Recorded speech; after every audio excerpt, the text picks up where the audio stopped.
So I'll be chairing the meeting. So our first item is 2.1.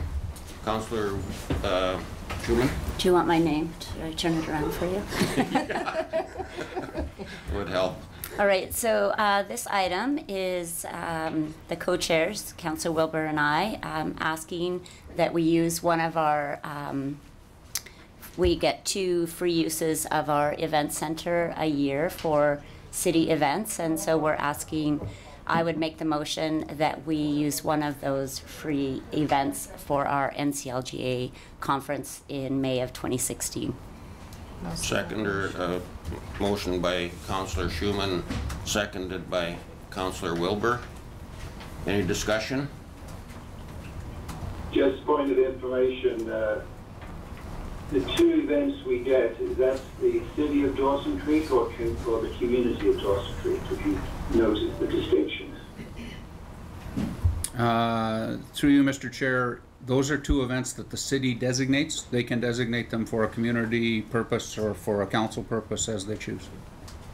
So just further to that, is one of those traditionally the graduation of the high school? Yes, it is. Okay, is anything else traditional that we've been doing this for besides the graduation? Not that I'm aware of, no. Okay, that's fine. Thank you very much. Councillor Rogers. You can call me Mark.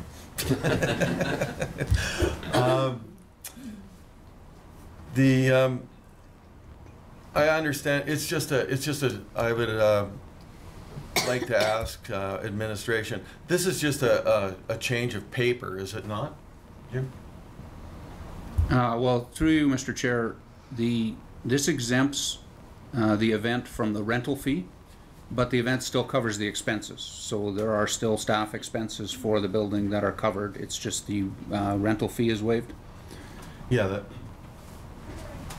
and NCLGA covers the expenses of the staff at Encana Event Center as well. Councillor Wilbur. So yes, through delegate fees, sponsorship, those expenses are covered.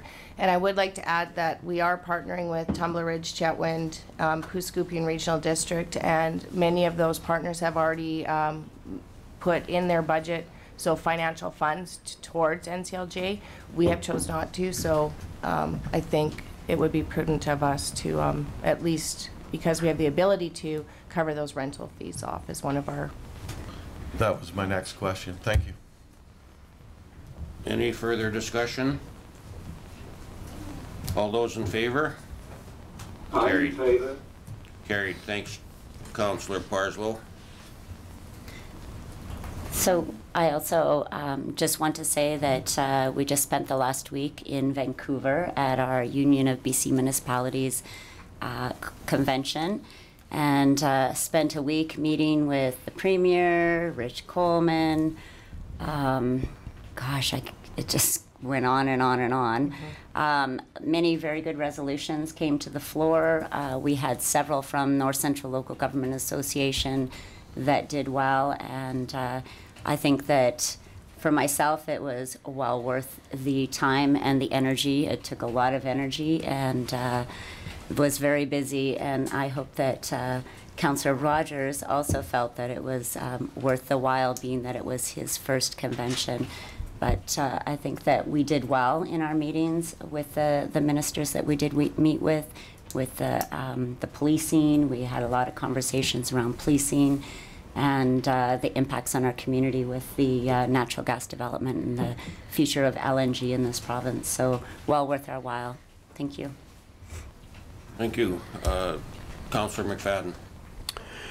Thank you, Your Worship. I too attended the UBCM meeting, and congratulations to Councillor Schumann on her re-election to the executive board of that organization. I know she'll do a great job. I attended several clinics and meetings in Vancouver, and I want to touch on about 2 of them. One of them, there is a move afoot to enhance the retention and training and recruitment of paramedics in remote and northern communities. They're looking at their training regimen, so to train them up so they can do a few more things. The problem they have is that in smaller communities there's just not enough calls to have somebody full-time, but by further enhancing their education and skills, they maybe can have full-time. And also I found at a meeting with the BC government that we may be able to get some money for our transit bus stops, where if you have a transit route that goes through your city and it's on a municipal or a provincial highway, which 8th Street is, then we're eligible for some funding. So I'll be checking into both of those things. I don't have the details yet on either, and when I do, I'll be reporting back to council. Thank you, Councillor Wilbur. All right, so I got a few things because I had a busy time before I went to UBCM. So yeah, congratulations also to Councillor Schumann for being reelected. Something else that was different this year is NCLGA was able to also meet with the minister. So unlike the community speed dating where you have 15 minutes, we were given half an hour to do so. So we strongly advocated for North Central issues, and I think they got the message loud and clear, and they were very productive meetings. So I was happy that we were able to do that. I was happy to see our executive resolutions pass, as well as others from the north, and I believe Councillor Rogers will probably touch on a couple of those. A couple other things. We did have a Terry Fox run. Our preliminary numbers were $10,699. We still have funds coming in, so thank you to all those that participated and got out there and collected those funds. But I also want to thank S&L Enterprises Limited, who came on board and did all the flagging of all our crossings. Action First Aid provided us with a medic and a unit that was there, and we did have to give out one Band-Aid, so I was glad that they were there. Swamp Donkey came on board, always a great community supporter. But also to Dion Gerard from Brown's Chev. He really got out there and raised funds and was there for the day and helped, and he stayed back at the 10 kilometers and made sure he was the last one in and everybody got back safely. So thank you to him, and just really thank you to the community. I know the schools are having theirs over the next couple of days, so we will reach our goal of $12,850, I'm sure. I just want to touch base on small town love. So if you have a small non-franchise business, you still have opportunity to get in on this program, and we'll be meeting on tomorrow, actually, September 29th at 7 p.m. at the Bowery Room at Super 8. So please come out, at least come out and get the information. If you're already in the program, come out and we'll decide how we're gonna go forward and market our small businesses in Dawson Creek. And just want to touch base on the health committee. We've had huge response from the community moving forward with this. So we will be setting up a meeting later this month, and we're going to have a tour of our hospital and decide where our next steps are to go with various issues, not just doctor retention, but housing in the community and care at home, those type topics. So I'm really excited to be moving forward with that, and I look forward to seeing everybody later this month. Thank you. That's it. Councillor Rogers. I could talk for a real long time, but I know that we're pressed for time today. I'd like to thank Councillor Wilbur for putting on that Terry Fox event. I don't think, in all honesty, I don't think it would have happened if she hadn't taken the lead on it. And I know that everybody in this community has been touched by cancer one way or another. So I really appreciate you doing that, and thank you. Most notable at the convention, there was a bunch of resolutions that we had to vote on, and notably was B80. That was the was regarding the rape culture in Canada, and the resolution that the UBCM advocate for intergovernmental task force to be convened to determine the steps to erase the rape culture that's pervasive in schools, universities, and the workplace across Canada. And quite honestly, when this resolution came up, I go, you got to be kidding me. We are supposed to be civilized people, and some of the stories from the ladies and some from the gentlemen that I had talked to, I really can't believe that we're still actually talking about this and passing resolutions. It has to stop, and it gets me pretty upset. Also, there was B53 was human trafficking. I know that Councillor Wilbur has talked about this on many occasions in council, and hopefully that'll help move things forward with that, and maybe we can get some more public awareness on the rape of men, women, boys and girls that goes on, and the human trafficking issues. On a happier note, Northern Development Initiative Trust had announced they have fabulous festivals and events program, which enables events in our community that put on festivals and events. So like the Mile Zero Cruisers and the Fall Fair. Any event that goes on, there is a grant application available for that. And so I'd urge people in the community that if they are putting on an event or a festival, they can contact Northern Development Initiative Trust or me. I'm okay with that, and maybe we can point them in the right direction. That was one of the announcements at their 10th anniversary of it. The only thing that I can come back with that was negative on that is our northeast area, part of the area for all of this funding. We actually left between $600,000 to $700,000 on funds that were available to our communities on the table. So we're not getting enough applications in. I'd like to see that get picked up a little bit more. We have received funding from them. We got some money for our arenas. I thank them for that. There's more I could talk about, but there's another meeting next month, so we'll bring it up then as well. Thank you. Councillor Parslow, do you have any business? Well, there's a lot I could say about the convention, but I perhaps will do that next Monday. Some of the resolutions were very interesting. I would just say, this is support of what Councillor Schumann said. A lot of time was spent in meetings with government and other organizations that we interface with. And it was, I think, I just like to share that I think the city of Dawson Creek is appreciated by provincial government and its various ministries for being proactively supporting the development of the natural gas industry, and it's generally cooperative stance on being proactive rather than reactive. And so I think that's helping the city considerably as we make petitions on behalf of the citizens for improvements in a whole variety of ways. So I think the mayor must take a lot of credit for that, and the rest of council for the way they supported the mayor. So that's just one brief comment for now. Thank you. So that's all of the new councillor business. So we'll go to item 3.1, minutes of the policy meeting for adoption. Councillor McFadden, seconded by Councillor Schumann. Any discussion? All in favor? Passed. Item 3.2, minutes of the regular meeting of council for adoption. Councillor Wilbur, Councillor Rogers. Any discussion?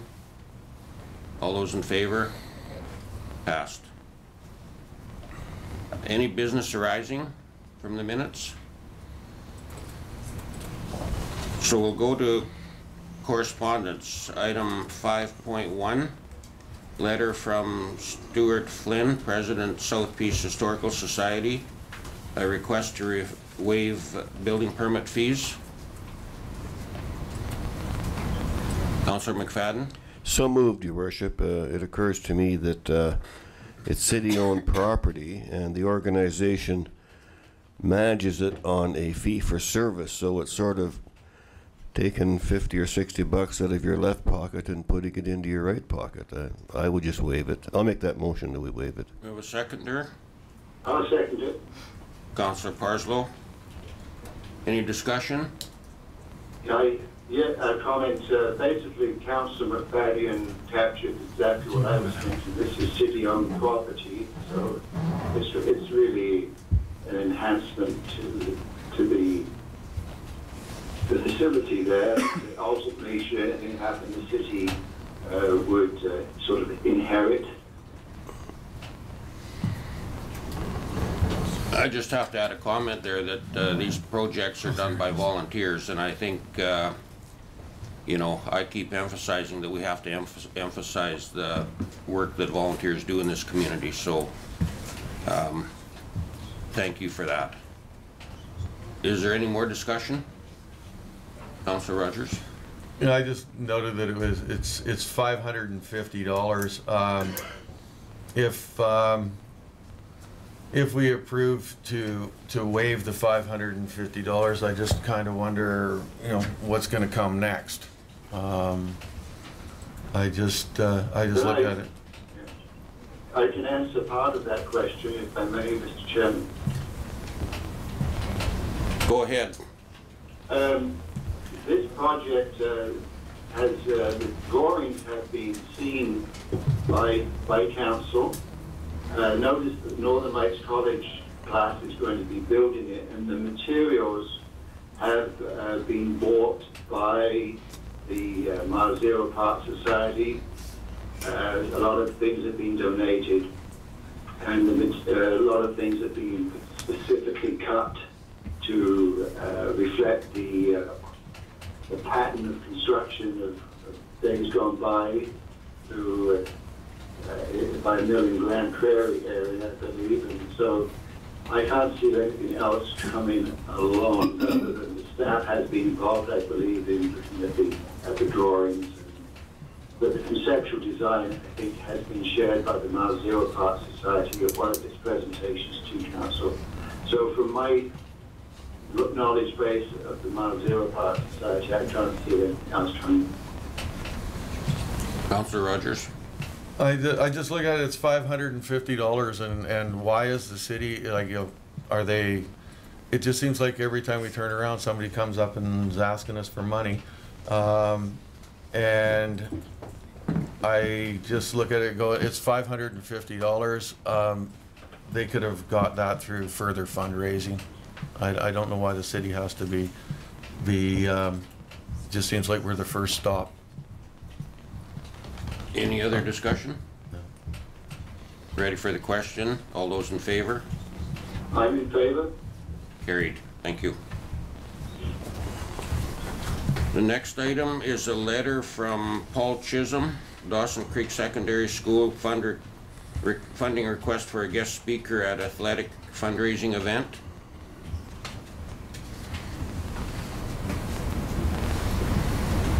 I move that we receive this letter for information and take no action.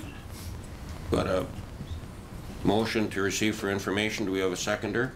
I think I have to step out on this anyways. If you're going to put a motion forward, because I coach rugby Okay. at the high school. So do we have a seconder? Councillor McFadden. Any discussion?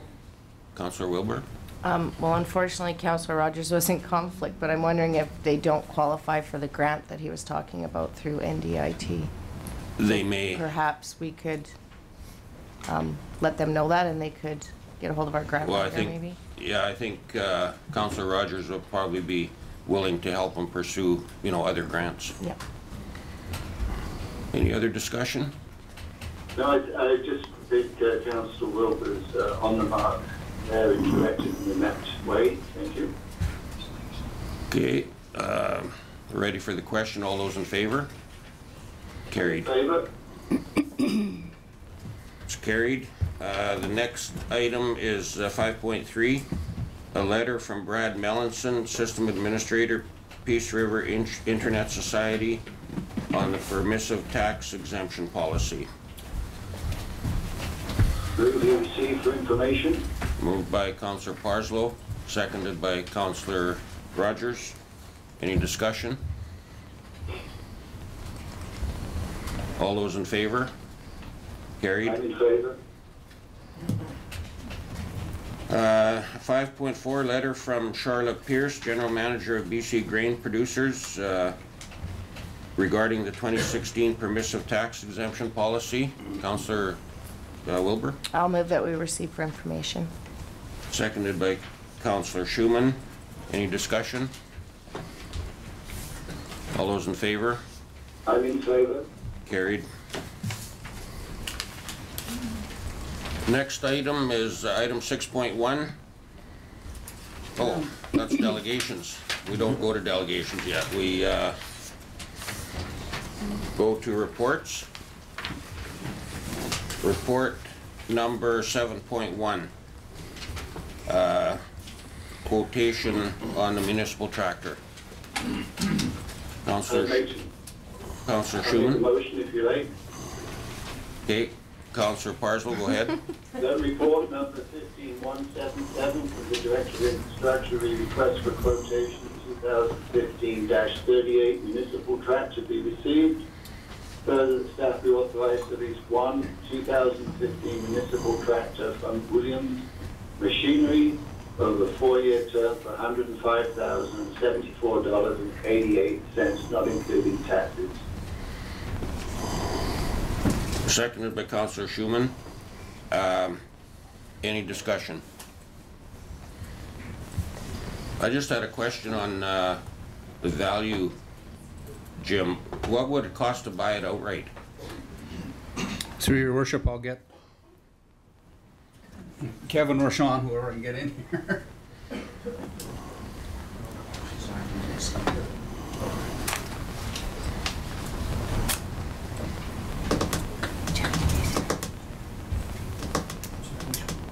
So we're on the quotation. I don't have it in front of me. Okay, we don't have that information in front of us, but we can get it for you if you'd like to refer this matter to later in the meeting. Well, I'm assuming it's been checked out as far as the value of it. I was just curious, so I don't think we have to defer it. If there's any more discussion. Well, just in that same spirit, I assume that cost-benefit analysis has been done by staff about purchase, about the lease, and of course these things get heavy use, and you know, quite often I imagine these lease arrangements, there's a warranty with the machinery, and so it's just flipped it through every 4 years. It seems to be probably something that staff's already looked into, all that stuff. I have confidence in staff doing that, so I support the recommendation. Okay, any further discussion? Call to question. All those in favor? I'm in Carried. favor. Carried. Item 7.2, report from Director of Development Services re the Peace River Regional District funding for the design of the trucked waste receiving facility. Councillor Schumann. I would move report 15-172 from the Director of Development Services regarding the Peace River Regional District funding for the design of the trucked waste receiving facility be received. Further, the council authorized staff to enter into an agreement with the Peace River Regional District, ensuring rural residents access to current sanitary sewer receiving station and the future trucked waste receiving facility for a term of 20 years in exchange for a $400,000 grant for the detailed design of the future facility. Thank you. Seconded by second it. Councillor Wilbur. Any discussion? Councillor Wilbur. It's just always nice to get grant money. Councillor Rogers. I was just wondering why it would be a term of 20 years in exchange for the $400,000. I would like to ask administration if it shouldn't be a little bit lower, like maybe 10 years or less. Through you, Mr. Chair, obviously this was a negotiation with the regional district, and we'd talked about a 5-year term, and they talked about 20. And you know, they have a concern because of what's happened north of the river that council might at some point in the future make a decision to close the facility to rural septage, and they were looking for more assurance than a 5-year time. Any further discussion? Call the question. All those in favor? I'm in favor. Passed.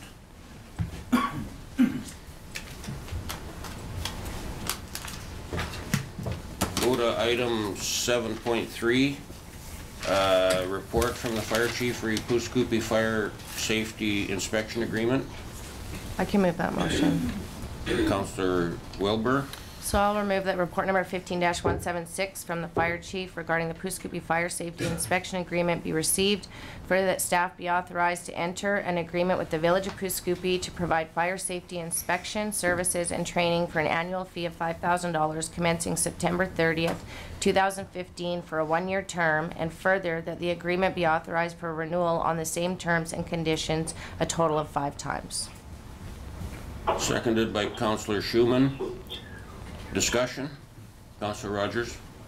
Okay, I've got several issues with this. I did a little bit of math, and there's, I believe it's 39 units that the firefighters will be inspecting out at the Village of Poos. Some of those buildings that will be inspected are, it looked to me like some would be quarterly, 4 times a year, or they'd be out there twice a year, or they would be out annually, once a year. I just did some rough math, and I took $5,000 and I divided it by 39. That only allows for 1 visit, which works out to about $128 per visit to do the inspection. There's a lot of questions I have, which would be, how many man hours are going to go into this? What is the equipment that we're going to be using, and mileage, etc. That's gonna take to facilitate the agreement. As the majority of our top 10 wage earners for the corporation are firemen, our equipment is the most expensive equipment that we have that the corporation has. I look at it and I go, why are the citizens going to be paying for this? The citizens of Dawson Creek, to me, it looks like, are going to be subsidizing the Village of Poos for doing their fire inspections. The couple of the other ones we're told that our firefighters, when they go away for training, they're getting paid overtime. Somebody has to come in and pay the and cover that shift as overtime hours. Now, one of the other questions would be, when our firefighters are out in the Village of Poos doing an inspection, is the corporation bringing somebody else in on overtime hours to cover that particular shift? I look at it and I go, there's just way too many questions, and I would like to defer this back to staff to come back with a report on what exactly it's going to cost the citizens of Dawson Creek, because $128 a visit to me will not cover it. You call up a mechanic, plumber, electrician, their rates are over $100 an hour. So are we going to be sending 1 person out there, or are we sending 3 people out there? And our fire truck, because some of the buildings that I own that have had fire inspections done, the fire department will show up with the truck and 3 people. The $5,000, I think, doesn't even begin to cover the cost of what it's going to cost the corporation. So my motion would be to defer this back to staff and find out exactly what the numbers would be, and the actual cost that it's going to be to the citizens of Dawson Creek. So we have a motion on the floor to defer. We need a seconder. I'll second it. Seconded by Councillor Parslow. Any further discussion? Councillor Wilbur. I just note that in the report it said that the new contract is focused on the city's fire prevention officer training the Puskupi staff to conduct their own inspections. Point of order. So, Point of order. Sorry. I believe that if there's a deferral on the table, there's no more discussion, it's voted on. Sorry, is that correct, Jim? Am I out to lunch here? Well, sort of, Mr. Chair. If it's a motion to defer, then the discussion should be about deferral, Okay. not about the main elements of the report. You can discuss as you wish whether or not it makes sense to defer, but not the main content of the motion. Okay, thank you. I was leading up to that, but that's all right. Carry on. So, is there any discussion about the motion to defer? I'll call the question. All those in favor? I'm in favor. And I'm in favor. Opposed? So it's tied, so the motion is lost, Yes, correct? the main motion is back on the floor. So, discussing the main motion, is there further discussion on it? Well, yes, to me, Councillor Rogers' questions, is staff able to answer anything now, or is that unfair? Well, through you, Mr. Chair, a couple of points. As I understood it, the reason council asked for agendas to be distributed 3 days earlier than they have been is so that a councillor with these kind of questions could come to us and get an answer. So if councillors are going to reserve their questions for the council meeting, why bother changing the agenda date? Why not just go back to our old agenda date and we'll defer items? That's one. Two, this is not designed to be a moneymaker for the city of Dawson Creek. This is meant to be cooperative with a struggling fire department that is just up the road, in the belief that we all have a common interest in the safety of all of the citizens of our, not just our community, but our greater region. So we did not put this through a lens of whether this is making money for the city of Dawson Creek or not. The intention is to use the fire prevention officer who is already on salary. So no new expenses are being generated.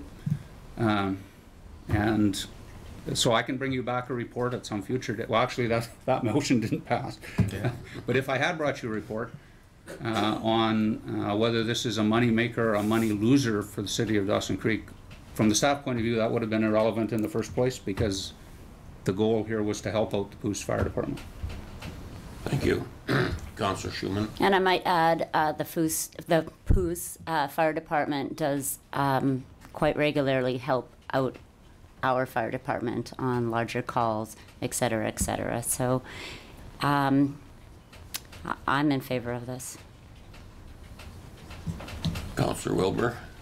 I'll reword what I was leading up to last time. My concern was the longer we postpone it or put it off, then what is the cost if we don't have it? What is the cost to the community if we don't have it? We're talking about protection of citizens here.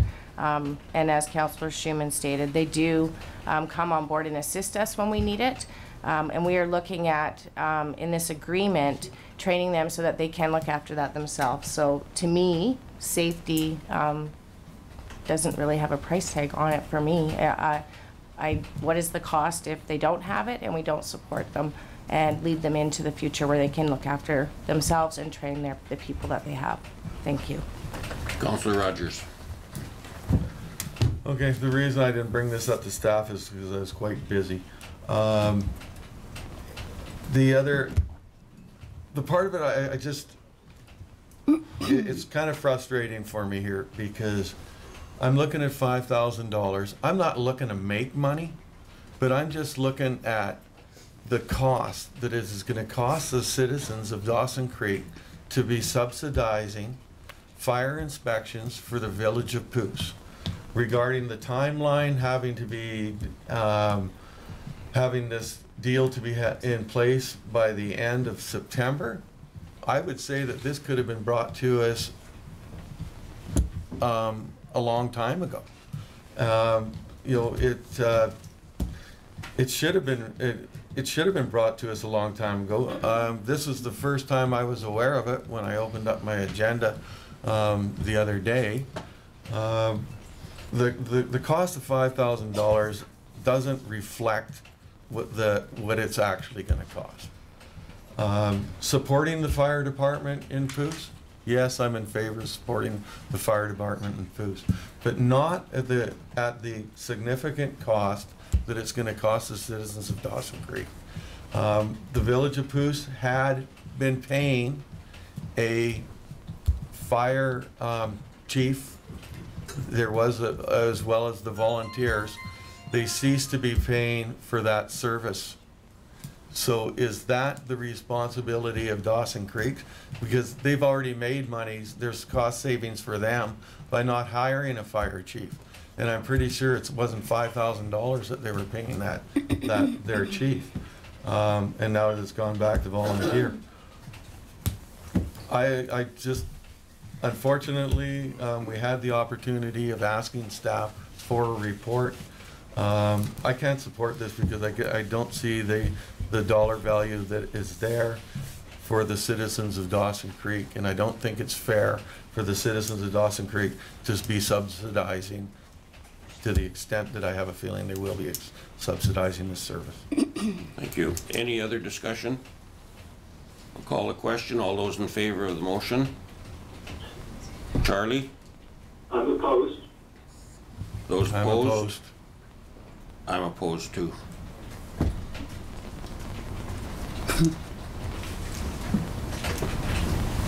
So, I think for this motion, if we get a comprehensive report, perhaps a cost per inspection or something that would give us an idea to ensure that the Dawson Creek taxpayers aren't subsidizing the initiative? Is that what we're after? Yes, I would, Well, then, Your Worship, there's no, Mr. Chair, there's no reason to bring back a report. This 5,000 is not gonna cover the cost. So if that's the test, I mean, it's lost now, there's no agreement. Poos is on their own for fire inspection, that's your decision right now. Let's just go with that. Okay. So going to item 7.4. Oh, I'd like to make this motion. sorry, Should go Councilor to Parsons, we have to break for delegations here. It's Yeah, after that's 9. fine. So we'll come back to 7.4 later, so we'll go to delegations. So the first delegation, 6.1, Stuart Flynn, Frank Brialt, and Caitlin Treble of the South Peace Historical Society.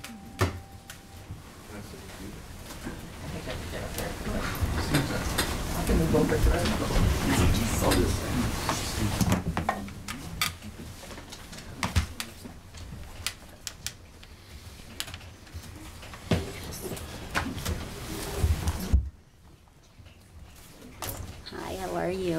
Nice to see you.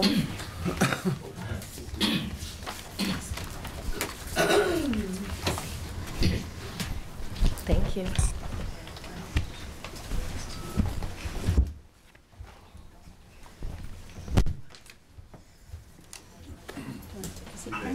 Yep.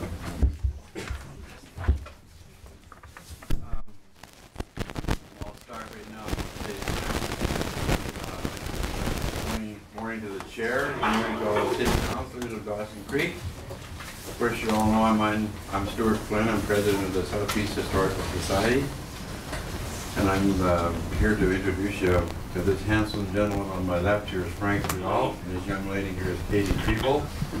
They're representing the Southeast Historical Society with another little spiel for you. So mine's first. What I would like to do is, first of all, before we start, I would like to thank all the work that you've done for us in the past. I'm talking city. The basement for the station museum, the new roof, the painting that was just completed this spring, presently the art gallery and the elevators being recited. The city and the citizens of Dawson Creek will be very proud to welcome thousands of tourists that will visit our city each year. I would also like to thank your staff, your guys that do the work in the city for their cooperation. I'm not kidding. On the wants and the needs that I have ever asked for regarding the Pioneer Village or anything that I've ever needed, the staff have been very, very supportive anytime I've asked. And when I say that, if I needed a load of dirt or if I needed a little bit of grading done to get the water to run down the ditch instead of down the street. City was absolutely wonderful. So, on that note, I thank you guys again, and now I'm going to set you up for these guys. And also, I'd like to thank you for sending Charlie Parzo to our meetings as our liaison. I'm really glad you put him out there because we use his work and we certainly appreciate it. Thank you. Thank you. My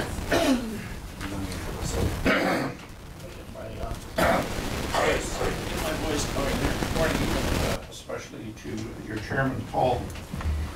This handout that you've received is a hard copy of what you should have received by email earlier this week or earlier last week. And I just want to make a few comments about it and enlarge on it, and then Caitlin will carry on. History is where you stand is a quotation from Dorothea Calverley, and those of us that have been around long enough will well remember her.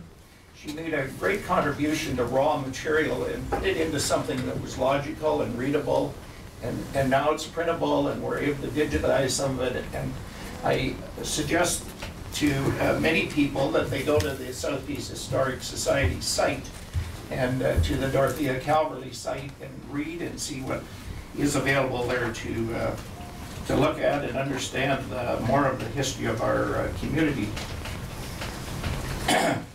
On page 3, we've made reference to the work of the and the responsibility of the Southeast Historic Society. And we made a comment or mentioned St. Emile Cemetery. For those of you that remember our history, in about 2001 or 2002, this city council gave $40,000 to our society to restore and identify graves, identify the site, find the perimeter of the site of St. Emile Cemetery. It's an early Catholic cemetery that was first used in 1915 by Catholics. It had a church mission, and it was used to bury folks until 1932. It's located 3 miles east of the traffic circle and 3/4 of a mile south. Of the $40,000, we spent $24,000, and the remaining $16,000 was clawed back. But it's a site that is identifiable, and it is heritage property, and at some point in the future it may well be identified as a heritage site. We talk about the archives on page 4. Stuart has mentioned the contribution that Charlie has made. We really appreciate that, and we know that he has certain abilities that the rest of us don't have. Is that not correct, Charlie? An interesting bit of history that Ellen Shane wrote for us is Dawson Creek has a connection to a famous archivist. Dr. William Ireland, cousin of Glenn Ireland, was appointed in 1940 to BC's Provincial Archives. He had a 34-year career. He was the provincial librarian and archivist to have had the longest tenure ever. Dr. Ireland visited Dawson Creek in 1963 and explained to the local Chamber of Commerce the economic value of museums and archives. He was a guest speaker for the official opening of Dawson Creek's first museum on June the 10th, 1963, and it was in the old Dawson Creek School Annex, situated on 103rd Avenue, where the provincial building is now. Further down that page, we talk of current archives personnel, where it says volunteers spend over 90 hours per week. A more recent number is 110 hours per month. We, on page 15, we speak of the archive's 3-year plan, and this was the work again of our group, and Charlie, and if anyone wants copies of it, they're available. But this is the 3-year plan to develop the archives. Under success, published brochures and newsletters engaged in the public. I could have brought samples from other archives in the area, but what we need is a proper brochure and a newsletter, and there is a committee within our group that is starting to do this, but it needs help and it needs professionalism.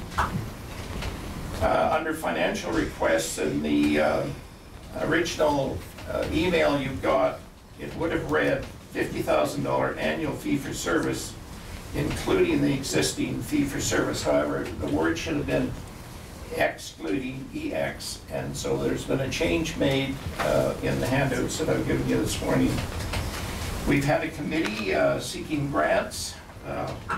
We've been somewhat successful. The first grant was $10,000 from Saddle Hills, and they of course are over on the Alberta side, but history knows no boundaries, and they want to ensure that the history that goes along with Alberta people that use this area, use this part of our province as their service area, are also included. We've since received a commitment from Louisiana Pacific for $1,000. We've got about 30 grant requests out there, letters. They vary depending on who they're sent to. However, it's been my suggestion that we should start signing them with Paul Javetkoff's name, because he's been very successful in raising funds. We have 2 letters of support. And the one appendage B dealing with the job description for Grand Prairie, that talks about a temporary position because the young lady that was hired some years ago is an accredited archivist, and she's going to be away for a year on a maternity leave. On the Alberta side of the Peace River country, there's only 2 accredited archives, one being Peace River, the other being Grand Prairie. And for anyone that has the time, I would certainly encourage you to visit them. It's a very comfortable place to go. They're well organized, they're managed with great care, and I think you come away with a good feeling of what a really successful archive is like. The job description for Peace River is there in greater detail. That job description and the hiring of a young man took place earlier this year. The pay schedule that they published was between $39,000 and $49,000 a year. He was hired at $42,000.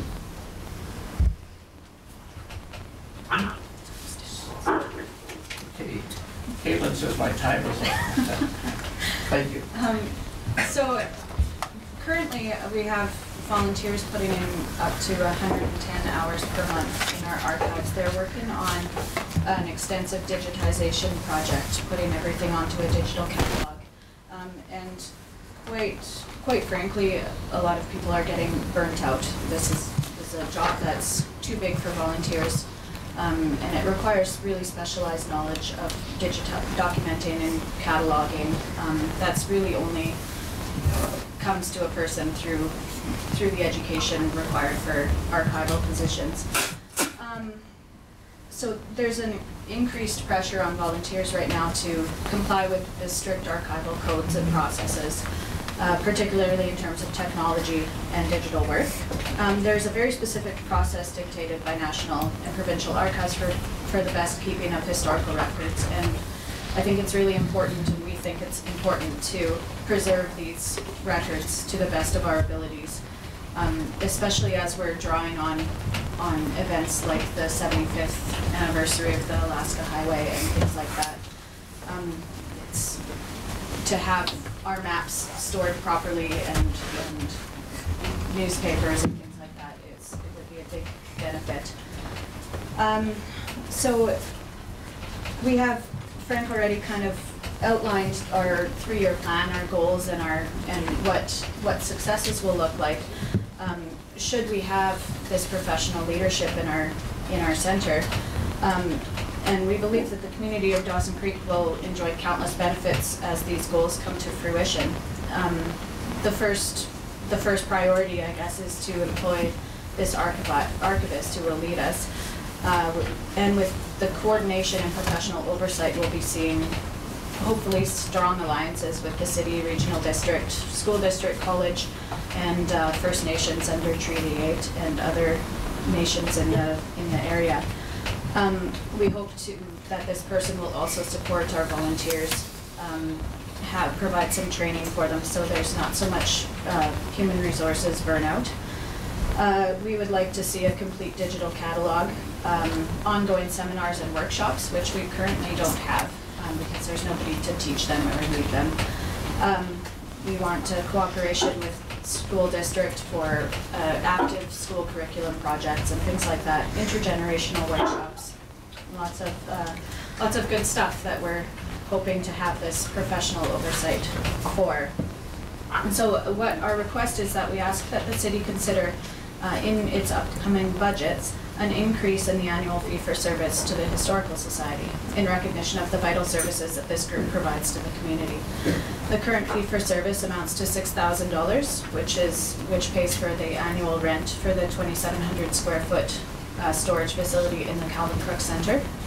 And we're asking that the city raise this annual fee for service by $50,000 to account for the employment and any appropriate benefits to an archival professional who we'd be employing as soon as possible.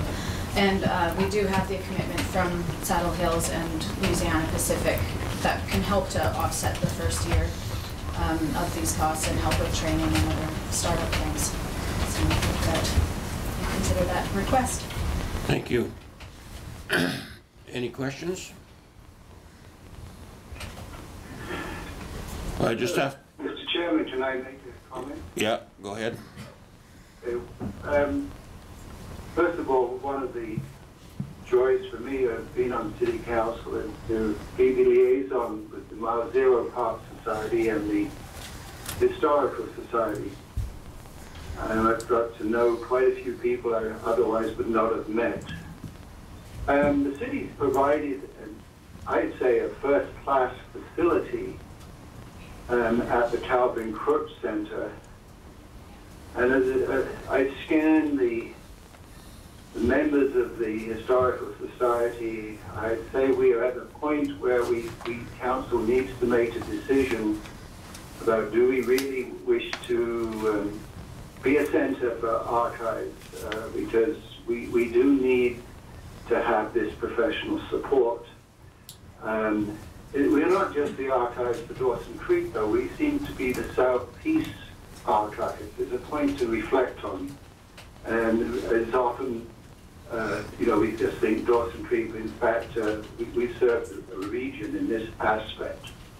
And that's been reflected in the generous support of the South Hills County in Alberta. So I'm just want to say, I think it's,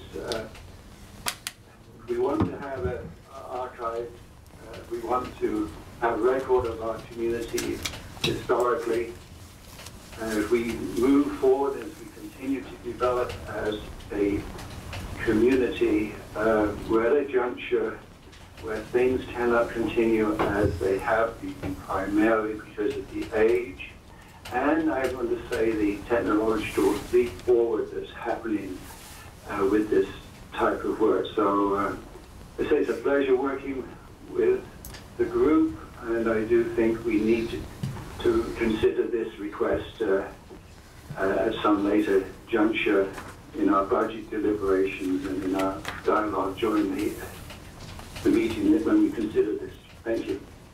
Thank you. Councillor Rogers. Hi. As we are, from what Mr. Parslow just said, the archives are basically for the South Piece and serving our region. Have we talked to the regional district about potential funding? In the past, I understand, but not recently about this. We were denied quite outright in the past for any support from the district, but I believe it's still something that we're trying to pursue. Because I don't know, is there any other communities that are in the region that are doing what we're doing?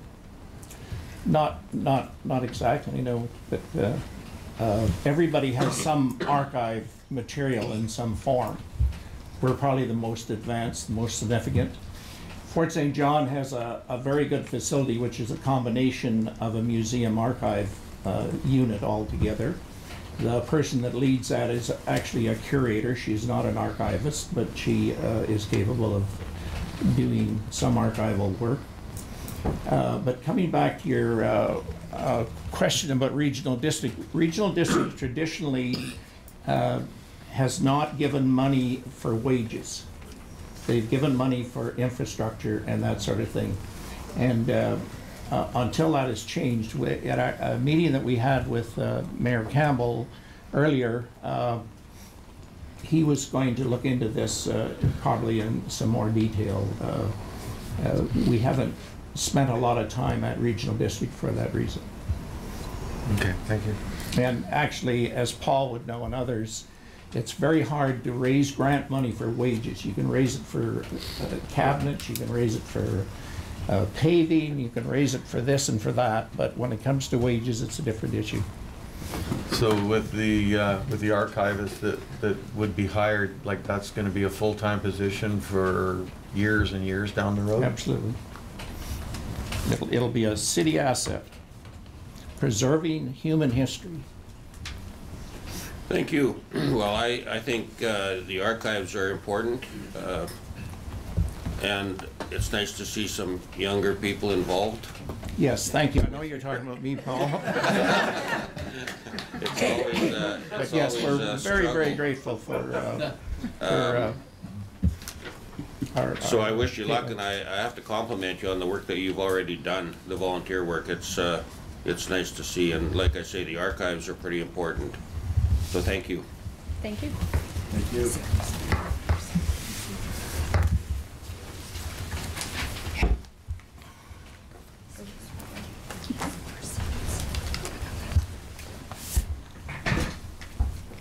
Okay, the next delegation is Matt Sutton, Sydney Doonan, and Shyla Bernard, Dawson Creek Secondary School.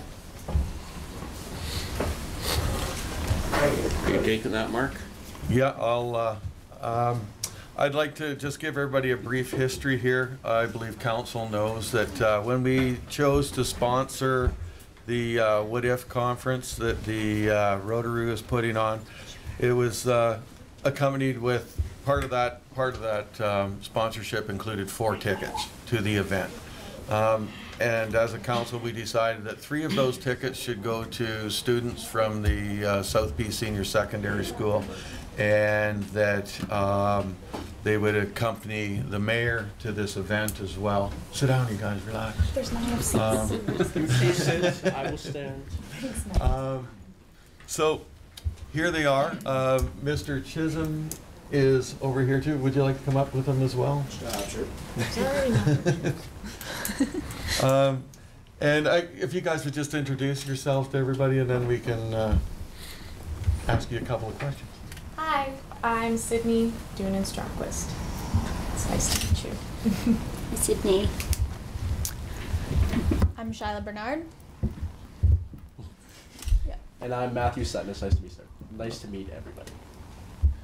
Yeah, I do know that that you guys, give everybody a brief history of how excited you are to go to this event, and what you're looking to get out of it. All right. Well, first, I've never actually personally been to a conference like this before, and I think it'll be very educational as well as a very exciting experience to hear what our speakers have to say. I believe this is a great opportunity for pretty much anyone. And what if I didn't go? I'm really excited. I was already planning on going, but I'm saving for university, and so like it doesn't seem like it's a lot of money, but it kind of is. So when Mr. Chisholm talked to me about it, I was really excited because I still get to go to the conference and I don't have to pay. And I'm really excited for a couple of the speakers, especially one of the journalists that's going. And I'm involved in a lot of the extracurriculars because I think making a positive change, it's really something I'm passionate about. So I kind of want to take some of the stuff from this conference and stuff that I learned and stuff that I experienced and kind of help spread it around with the extracurricular groups that I'm in like around the school. Yeah, and Mr. Chisholm, would you like to touch base on I believe we had talked about the part of the leadership group that these people are involved with at the school? Yeah, last year for the first time we started we struggled to come up with a name. but a principals planning group, group of students coming together to really talk about what's happening in the school community, and then to connect with both our PAC and last year our school planning council. And so these 3 students, along with, we had 4 other students volunteer to be part of that group, and we met on a kind of a monthly basis and connected with the school planning council and PAC as well. And so 3 students here today are connected to the school, whether it's through sports or extracurricular activity as well. So they do share the voice of the students in the building, and also wanted to work with our parents in planning for the future of the school. Thank you. Good job, guys. Anybody else?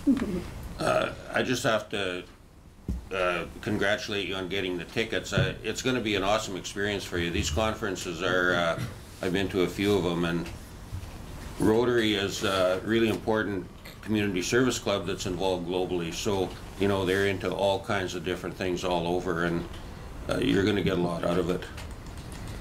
And with accompanying the mayor to this, I talked to him a little bit. I was kind of disappointed that he wasn't here, able to make it today, but I know he's really excited about meeting Mr. Hatfield. And I said to him, well, could we maybe get the students involved in something like that, so that hopefully we'll have to talk to Rotary, I guess. And maybe the mayor's got some pull that you can hang out with him and go meet Mr. Hatfield or whatever. But I have your tickets here. If you guys would like to come up the front, and then maybe Johnny, you'll get a picture of all of this. Sure. These are very cumbersome chairs. You too, Paul.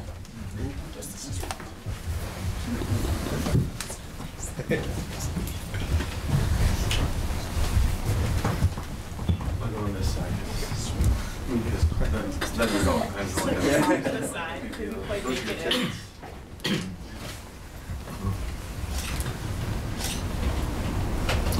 It's a work job. Thanks, folks.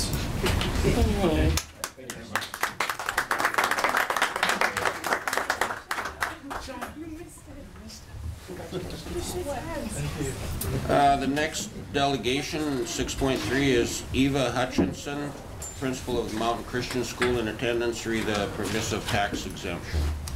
Mr. Chairman, Yes? could you ask delegation to speak louder? I'm hearing all the council very well. The delegation, I'm really struggling. Is that mic working at that desk there, Josh? Testing. Oh, did you hear that, Charlie? Very well. Okay. All right, my name is Eva Hutchinson. I am the principal of Mountain Christian School. We are a nonprofit school. I am here today to appeal for permissive tax exemption. In 1957, we were granted by the provincial government the same tax exemptions as public schools.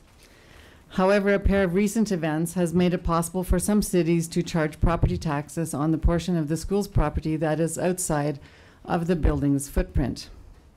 The first event was a court case determined that a parking lot of a hospital could be taxed. The second event was the correction of a long-standing error by BC Assessment on the reasons for property tax exemption for independent schools in West Vancouver. This correction shone the light on the fact that a portion of the independent school land that is usually given permissive tax exemption. This tax would have amounted to $228,000 annually for this school. However, the municipality granted the exemption. The city staff is recommending for it to be approved again this year. Currently, only 2 independent schools in the province pay property taxes, Lansville's and Victoria. Nelson did, but then withdrew. Some independent schools do own land that is not used for educational purposes, but it is being held for future expansion or investment or other reasons. We support this taxation. However, now under the community charter, some cities are looking at taxing land used for playgrounds and parking lots. We do not agree with this. Playgrounds are necessary for elementary schools. Learning through play is vital for social development, cognitive development, affective development, attentional development, and language development. Our parking lot is useful for keeping children safe during pickup and drop-off. The alternative would be to use the city streets, but that would create a whole new problem. The playground, skating rink, and parking lot are also used by the community throughout the year by families who want easily accessible activities at no cost. Currently, the public schools receive tax exemption on all property used to educate, including playgrounds and parking lots. They also receive tax exemption on properties such as the bus garage, maintenance buildings, and land that is not used for educational purposes at all. A recent bill, or an amendment to Bill 29, it is a proposed amendment to the tax exemption for independent schools. It is before the House now, and it has passed the first hearing. If these amendments are enacted, the mandatory property tax exemption will include land and improvements surrounding the building, provided they are reasonably necessary for the independent school's purposes. Mountain Christian School provides the same education as public schools and is asking the city for permissive tax exemption. Thank you. Any questions? Councillor McFadden? Good morning. Good morning. What would be the impact on your organization should you be required to pay this potential increase in taxes? We are a nonprofit organization. We receive 50% of the funding, government funding, that public schools receive. We keep our tuition costs very low so that any family wanting an alternative education for their children are able to put their students in our school. Therefore, we run a balanced budget. And so in order to pay city taxes, property taxes, we would have to cut some of our services. Thank you. Any other questions? Thank you for your presentation.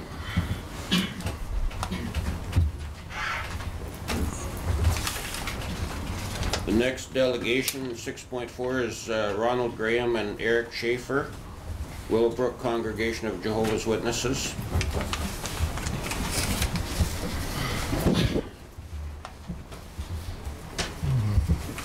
Good morning, everyone. So my name is Ron Graham and this is Eric Schaefer. We're both trustees for the local Willowbrook Congregation of Jehovah's Witnesses, and this would be the official name for our local Kingdom Hall on 105A Avenue. So the reason for our attending the council meeting, of course, is we understand that the city is considering putting a cap or a limit on the amount of tax exemptions given to the charitable organizations such as ours. So that's our purpose in coming here, to see if that is the case, but also to plead our case as a charitable organization so that we hopefully can continue to receive the full exemption.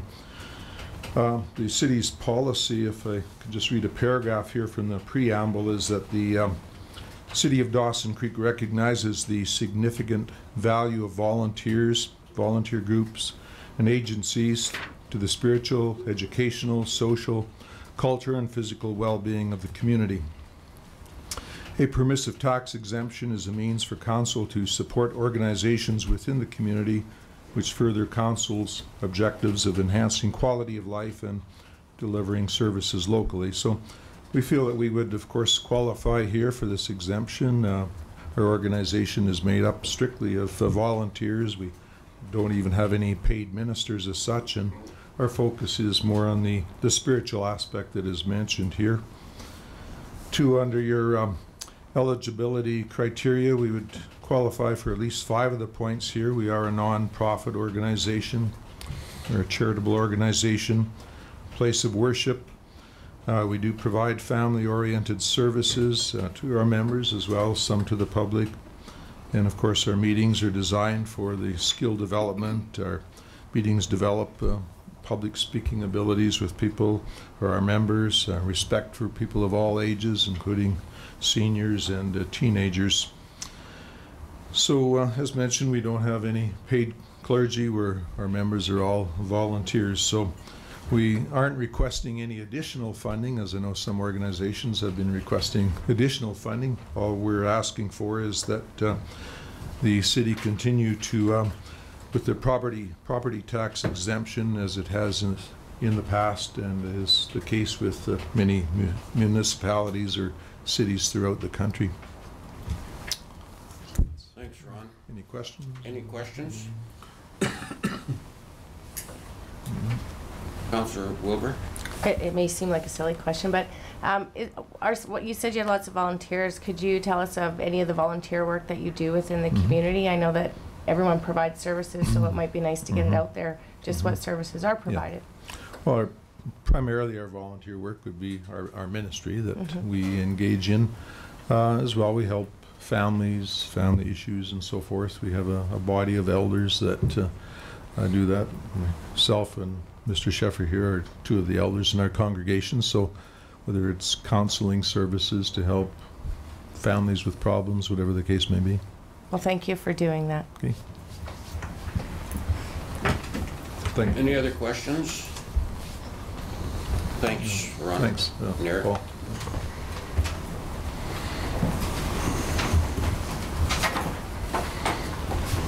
The next delegation, 6.5, is Ian Rayborn, Salvation Army. Read the permissive tax exemption.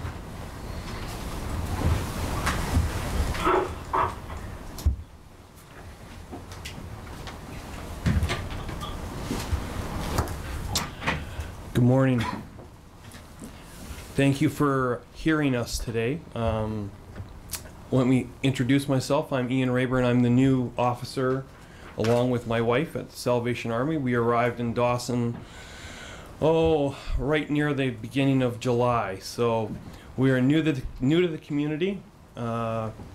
We are long-term BC residents from the Okanagan. So we love BC, and we're certainly enjoying getting settled in here at Dawson Creek and enjoying the north for sure. So today I represent the Salvation Army. I don't think we're any strangers to the community.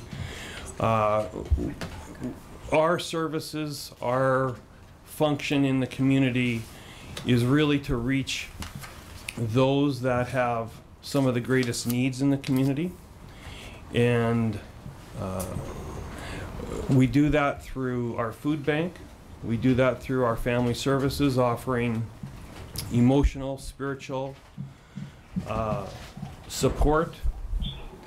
We also provide clothing.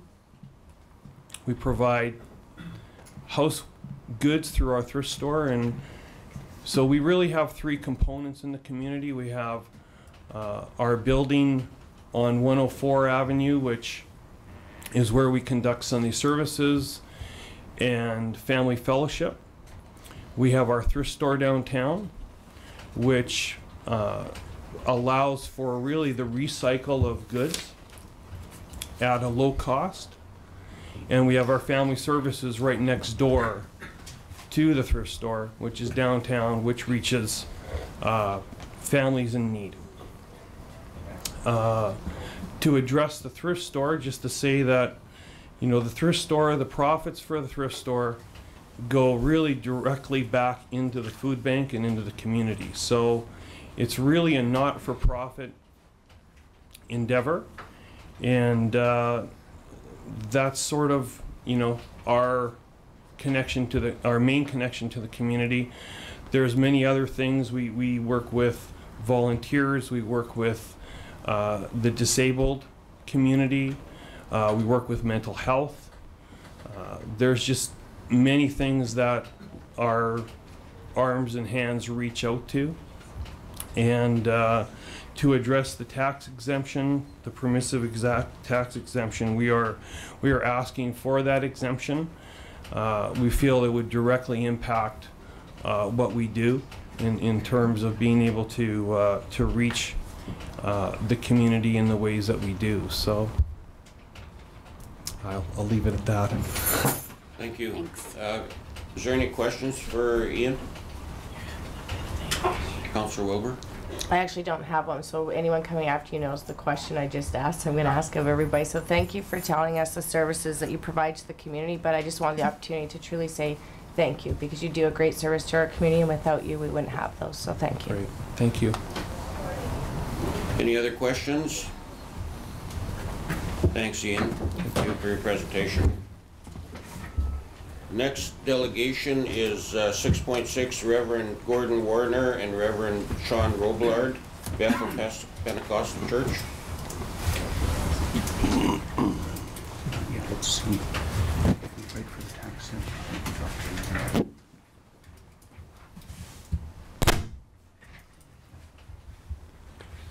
Thank you, Mr. Chairman, and council and support staff. My name is Gordon Warner. I've been pastor for 15 years here in Dawson Creek.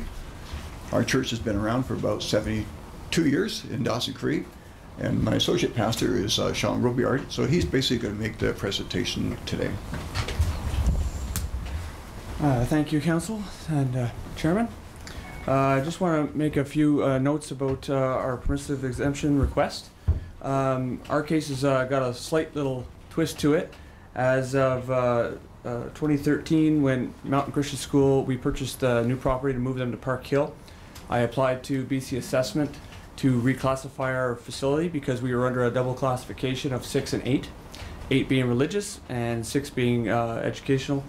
And of course, they had moved out.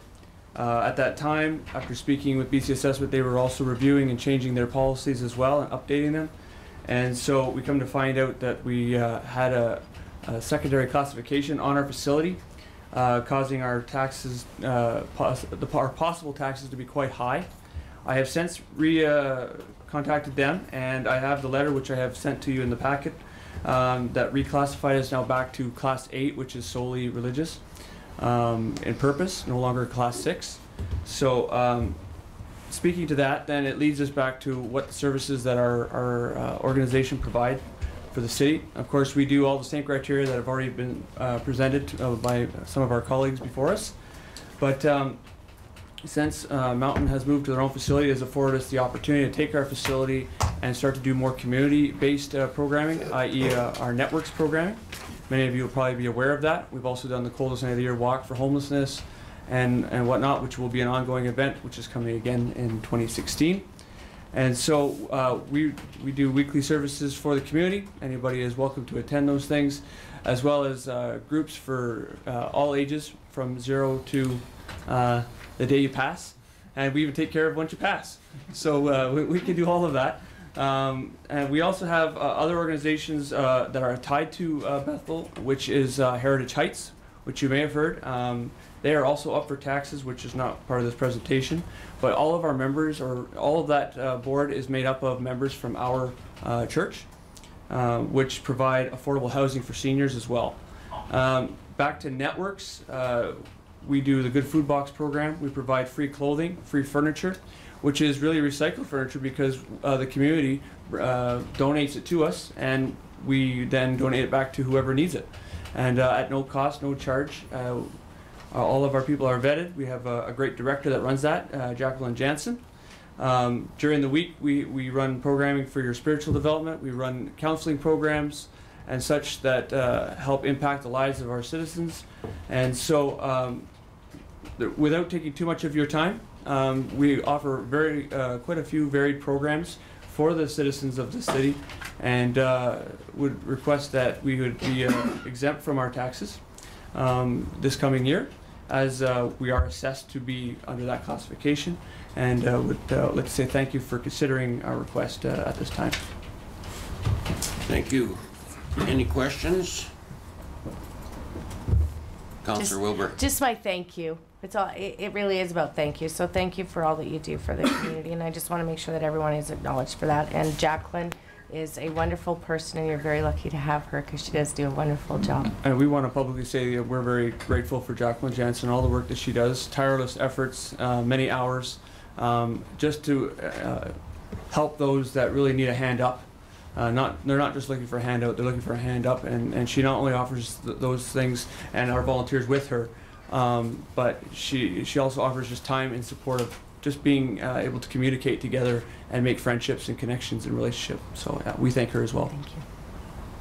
I've had an opportunity to take some items there, and I'm impressed that she's volunteering her services. She's there, 3 days a week. I don't know how many hours, but she's there much more than that now. Yeah, it's phenomenal. Like that kind of a commitment. So, Councillor Rogers?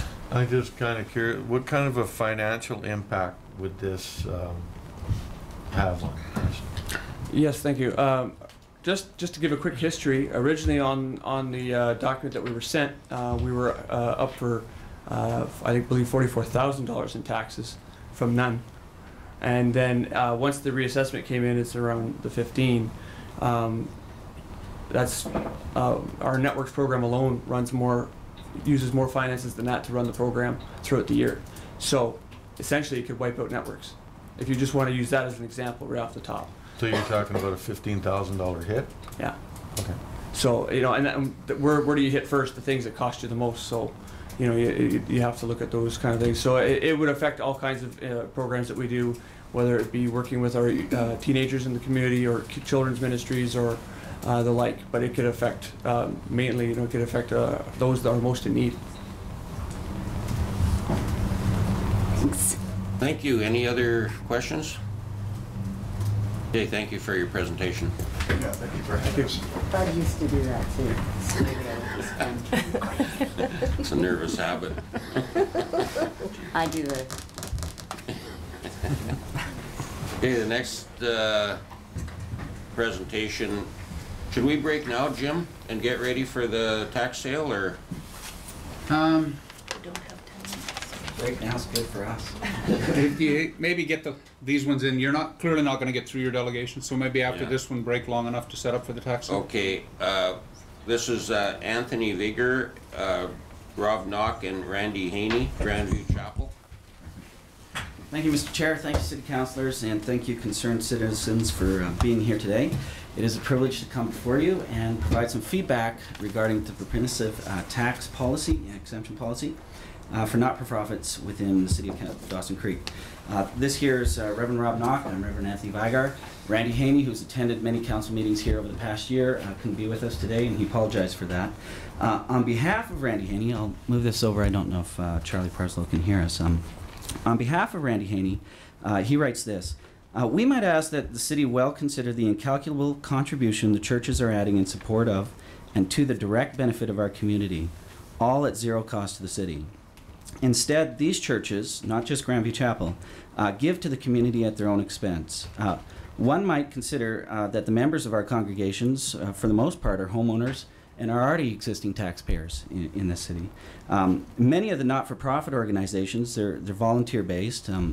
They're basically people who care. People who care to give, care and support in the forms of financial aid, free counseling to broken families. They work with numerous children throughout the city on an ongoing basis, and a yearly basis, an annual basis, and a weekly basis. The needs are met often, result in better lives, not only for the affected individuals, but also for those around them with whom they interact. Basically, the permissive tax exemption cap that's going to be proposed is going to be a cap that affects people who care to make life better for other people in this city. It's going to affect our organizations and the people who make those organizations.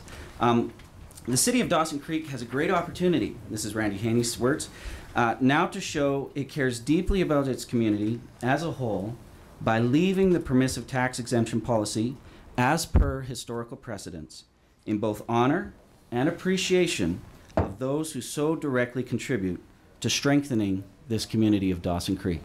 And those are the thoughts of Randy Haney. For myself, Grandview Chapel has been a society long before I was even born here in Dawson Creek since 1962, I think it is. And we are probably the smallest of the societies that are presenting a delegation, and probably the least financially hit by the tax exemption policy, even though we are one of the longest standing societies here in the city. Nevertheless, the risk is little to us than it is compared to our colleagues and counterparts. Yet we look at the numbers here as we see on this one page with the 3 points. It's on the third page of the handout that was given to us. It says that they want to cap a future annual total permissive exemptions at 1% for a total cost of $159,299 of the annual tax levy. From what I hear from Mr. McFadden earlier, many of these not-for-profit organizations they all have registered owners. And we see a registered owner here being the city of Dawson Creek. And Mr. McFadden mentioned how they don't want to take from one pocket and put it in another pocket. And so when you get to that 1% in 3 years, 5 years, whenever that's going to be, who is actually going to be taxed, or who's going to be provided permissive tax exemptions? Based upon what criteria might they be provided tax exemptions? And how are you going to recoup, or how are you going to permit permissive tax exemptions to organizations 3 years down the road when you have about $85,000 that are just for the city alone and possibly for the athletic association as well? Who else is going to pay the money down the road 3 years? That you're looking at $250,000 possibly. It's a lot of money, and that's going to be the public houses of worship. That's going to be Salvation Army. That's going to be the senior homes. That's going to be childcare. It's going to be a lot of different places that get hit. Not just us. We may be small, but we wanted to come and say, could you please reconsider and rescind the permissive tax exemption policy? It's going to affect a lot of people in this city. It's going to affect us. It's going to affect our families. And that's our request. Anything else, Rob? I would just like to answer the question that Councillor Wilbur asked earlier: is what is our volunteer? How do we touch the community? Through the families and through the people, of course, that congregate with us, their friends, their families. From there, of course, it's that kind of thing. It's hard to put a number on who or how many or when or how many hours that is. That's just who we are. That's not what we do. We also volunteer to go to Northview and to Rotary Manor. Once a month, we send a little congregation over there to sing some of the old hymns and just to visit with and to fellowship some of the seniors that are there. And through that, we get to meet their families and be a part of their life as well. So that's something that we get as much of a blessing out of as they do, but that is just part of it. As far as the other things we do, like I say, it's just reaching out to families. We have always been and always will be first and foremost interested in the souls and the salvation of those that are around us. So it's hard to put a dollar figure, and I understand this is kind of about dollars, but it's really hard to put a dollar figure on impacting people's lives.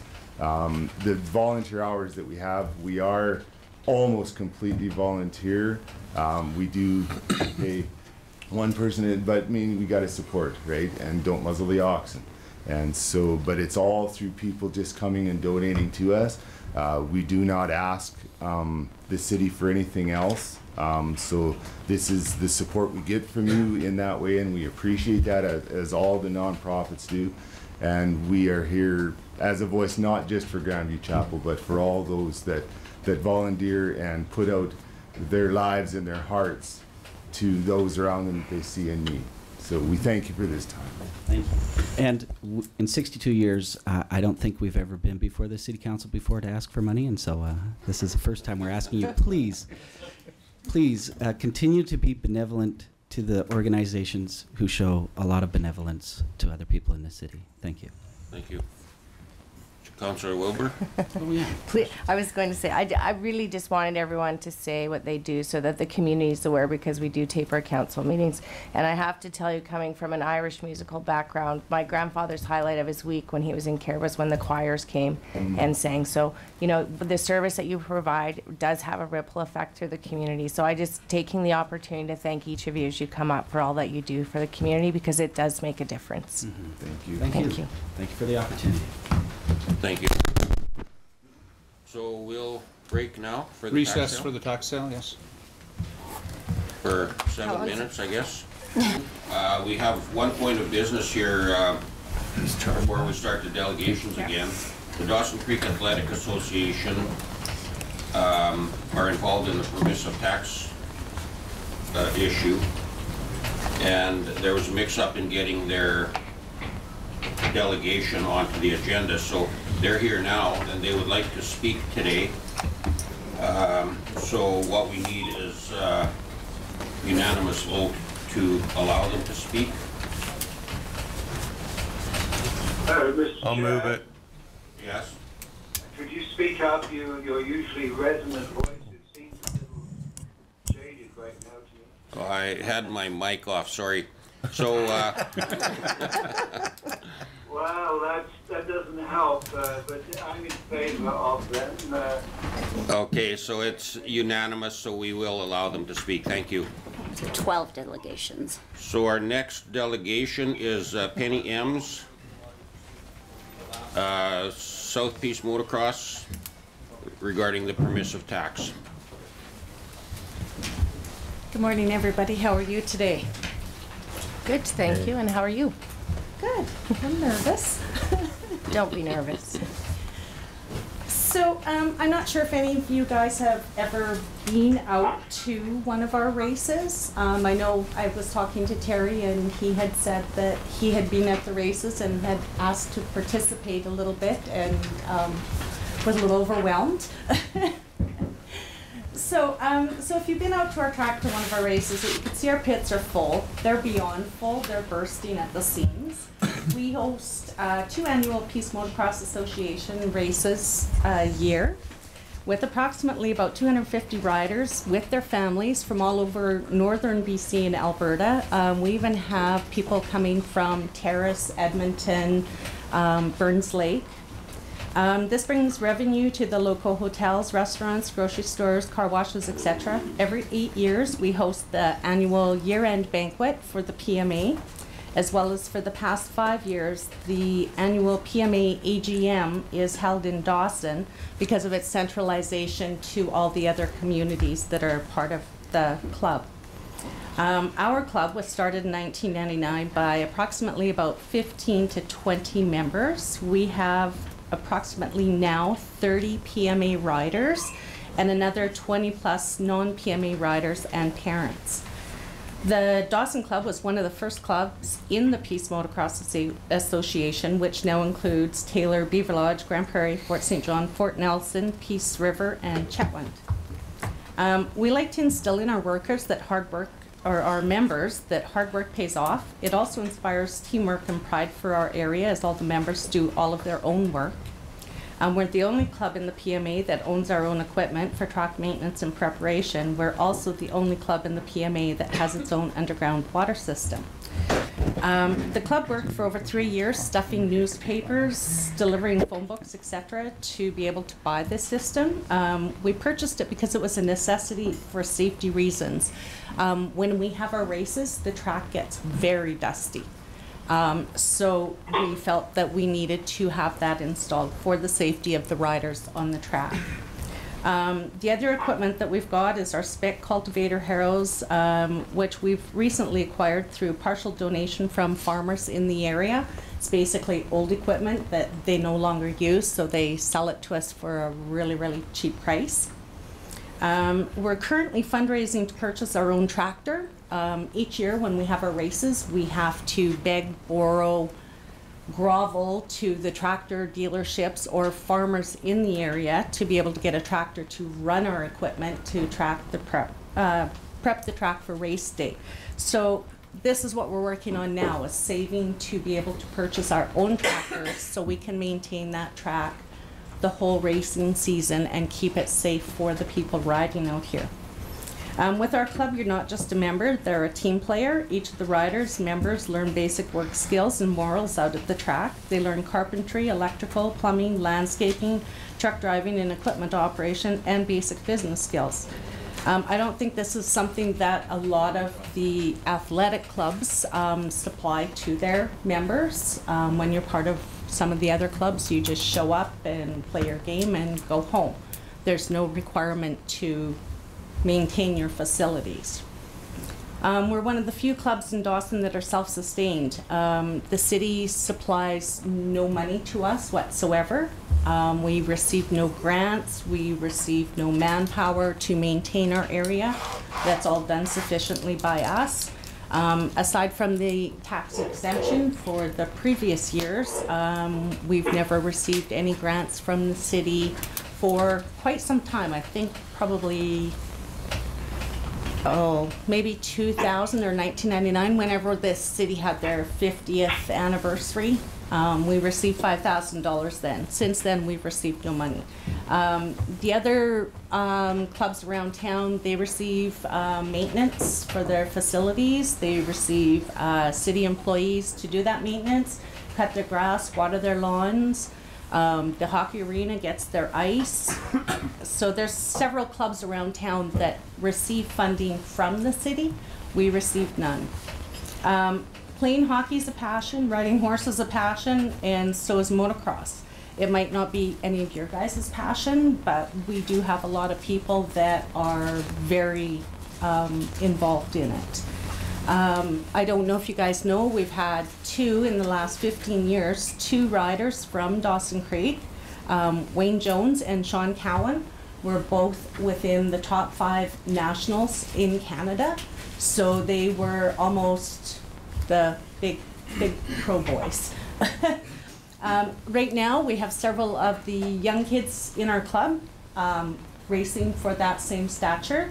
Young Connor Capel, he's been racing in the Pro Nationals the last year he started, so he's just getting going on that.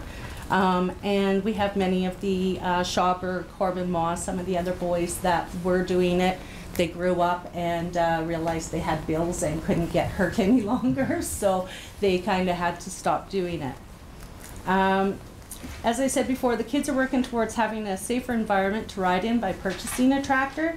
If you make the club have to pay these property taxes, they'll have to give this up. They wouldn't be able to afford to pay the property taxes. Even without doing the fundraising, as you guys seen from our financials, we don't make a lot of money from our races. This year we actually took a hit, but that was because we chose to put out a little bit more money on some other things to upgrade stuff for the track. So yeah, if we had to pay the taxes, there's just no way that our club would be able to survive. As we do fundraising. We fundraise for the Lobster Fest every year. That's our biggest fundraiser. That's where we get most of our money. Thanks, Penny. Any questions? Councillor Rogers. Hi. Hi. I might have missed some, but who owns the land that you guys are on the motocross? The city does, but we have a lease. You have a lease with the city? Okay. We have a lease with the city. And then how much would that property tax be? The property tax is $8,210. We have 4 lots out there. And when it was given to us, there was nothing out there. Nothing. The tractor dealership was there. That was it. The rest of it was bush. Mm-hmm. Okay, thank you. Any other questions? Just a comment, I was involved in acquiring the land, I guess, back in the day. And I just remember one comment from one of the founding members of the club, Charlie Dyer. He was telling me what a great sport this is. He said, those kids are either riding or fixing. They have no time to go downtown. And that's why we started doing it, was my son had the choice of going downtown and hanging around with his friends or coming out to the motocross track. And so when the friends showed up and wanted him to hang out downtown, we gave him the choice. Well, you can go hang downtown or you can go to the motocross track. And 99% of the time it was, see you guys, and going to the track. Thanks for your presentation, Penny. Thanks. Our next presentation is Reverend Tim Johnson, St. Mark's Anglican Church.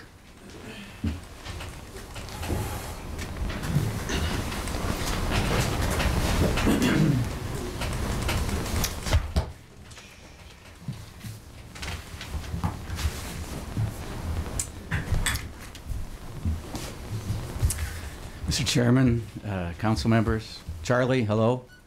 It's a pleasure to be with you, to see the business that goes on at council.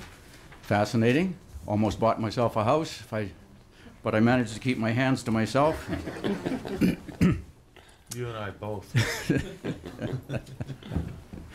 I'm Pastor Tim Johnson. I'm rector of the parish of the South Peace, pastor of St. Mark's Anglican Church, archdeacon of Caledonia East, representing myself and Bishop William Anderson, the property owner of St. Mark's Anglican Church here in Dawson Creek.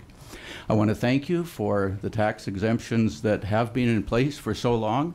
I have to admit that you folks apparently have been thinking of us when I haven't been thinking of you, but it seems that every year there's been a motion to grant exemptions. I'm grateful for that and want to say thank you for what has been in place for so long. Thank you for the opportunity to speak. I want to assure you of the support that the Christian faith has for those in governing authority. St. Paul says in his letter to Romans, let every person be subject to the governing authorities, for there is no authority except from God. And those authorities that exist have been instituted by God. And the existing authority is God's servant for your good. And to assure you that we do pray for you and mention you and think of you, Paul says to Timothy, first of all, I urge that supplications, prayers, intercessions, and thanksgiving should be made for everyone, for kings, and all who are in high positions, so that we may lead a quiet and peaceable life in all godliness and dignity. So I assure you that our Christian faith gives support for you and tells us and urges us to be supportive of you. The draft permission tax exemption policy in its present form appears to not affect churches per se and our essential purpose of religious worship and education. This I believe to be completely beneficial to both community and individuals, and I am grateful that at this point there is no change suggested here and hope that that continues to be true. I have brought for you and will distribute to you when I have a chance copies of this paper which we submitted with our application. Andy Lewis is a staff person with the, what does he say, Ethics and Religious Liberty Commission of the Southern Baptist Convention in the USA. Certainly it has lately become a kind of a interest or concern. Shall we continue to grant tax exemption for churches?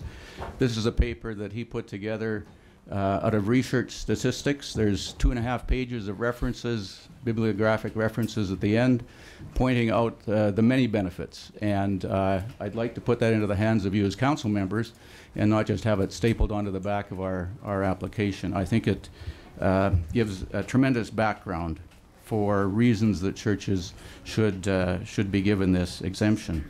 And then I have 2 personal comments, one general and one very, very specific.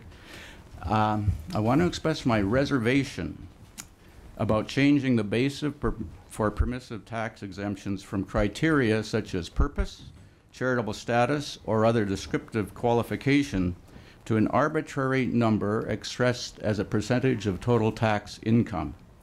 I believe this method will eliminate consideration of the true value of the many types of contributions to the community, and I fear that it may someday back all of us, City Council and community, into corners that we are not foreseeing at this point. And then there's one specific thing I noted that I hope you would consider an amendment to. On page 4 of the application, there's a box in the middle of the page just above where we sign off on it, and the middle paragraph contains the following sentence: if the property is sold prior to the exemption expiration, the organization will remit to the city an amount equal to the taxes that would have otherwise been payable to the city by a non-exempt owner. Frankly, we did not find this reasonable or at all practical. I don't know quite how you would do it or we would do it, and we wondered what legal status this could have, although we did not seek an opinion on that. Once, and by the way, we're not planning to do this. I think it's a very exceptional circumstance. But just imagining it, it's hard to imagine how once an owner has sold the property, that there could be some financial liability. In conversation with city staff about this, I suggested that our bishop would cross through that sentence and initial that change. We were told that would be acceptable at this point, and I hope that doesn't change the status of our exemption. But I'm thinking there, while it's a valid, I can understand the interest or the desire of such a provision. I think there are other ways that it can be looked after. I would hope that you would consider amending that. So thank you for your attention, and I'll pass these out for you. Thank you. Although, sorry, is there the standard question? Well, yes, there is my standard question, but and just so everyone else knows, I do know what you guys do in the community, but please just share. So this is your opportunity. This is my opportunity to tell you about St. Mark's Soup Kitchen that operates Tuesdays and Thursdays and serves 60, 80, 100 people each day. We are also the location for the St. Mark's Ecumenical Food Bank, which is made up of Grace Lutheran Church, Notre Dame Church, South Beach United Church, and ourselves, and other partners that operates out of there those 2 days a week. And yes, we were singing and worshiping at Rotary Manor yesterday. Perfect. It's a great delight. Thank you so much. Right on, thank you. Is there any other questions? Thank you.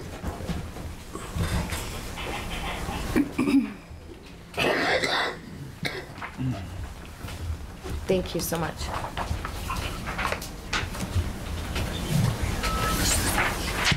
Thanks.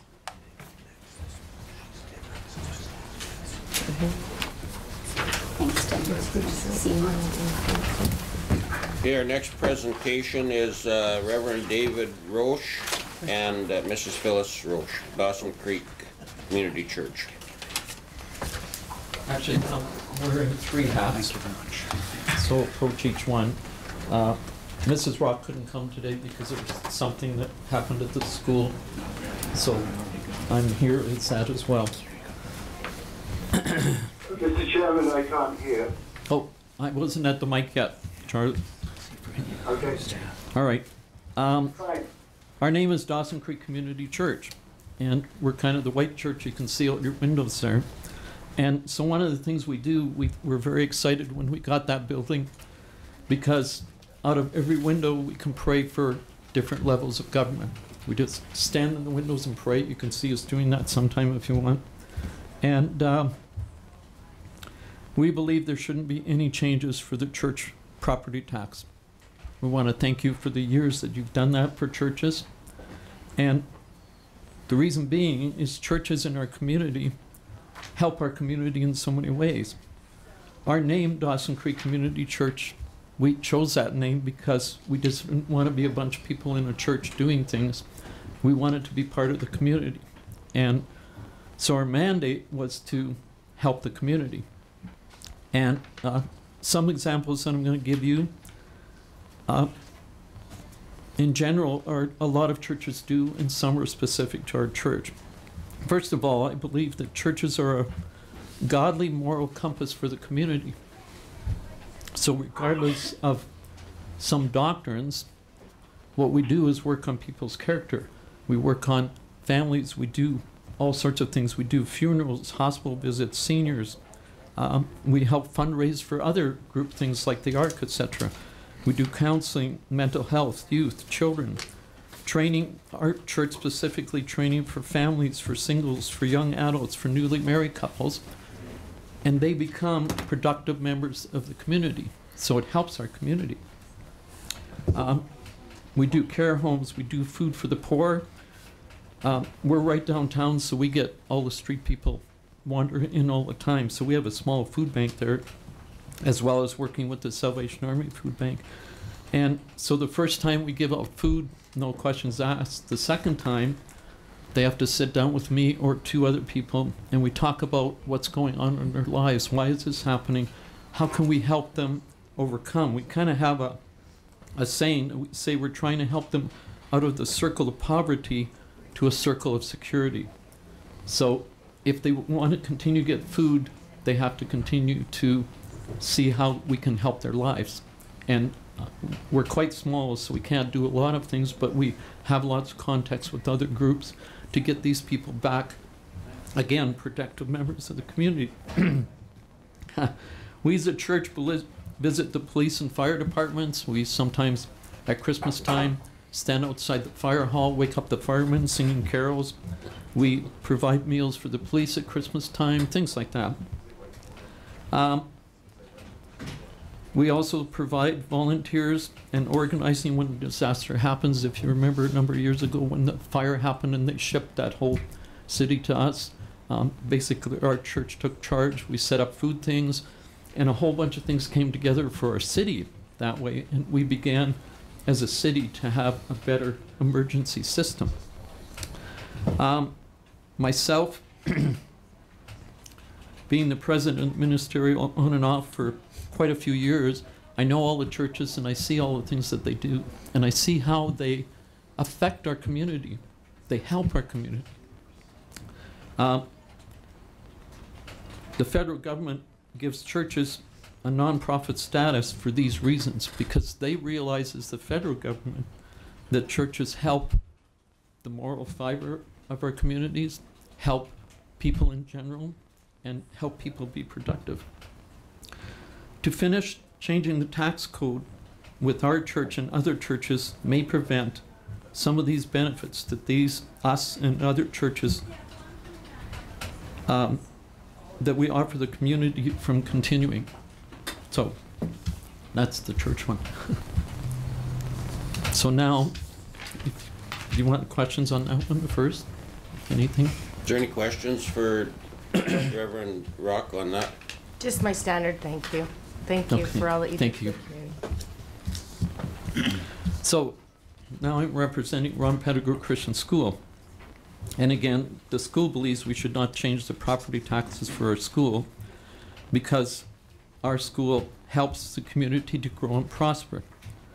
Some specific things Ron Pettigrew Christian School provides our community, besides the obvious ones of education, which I won't go into.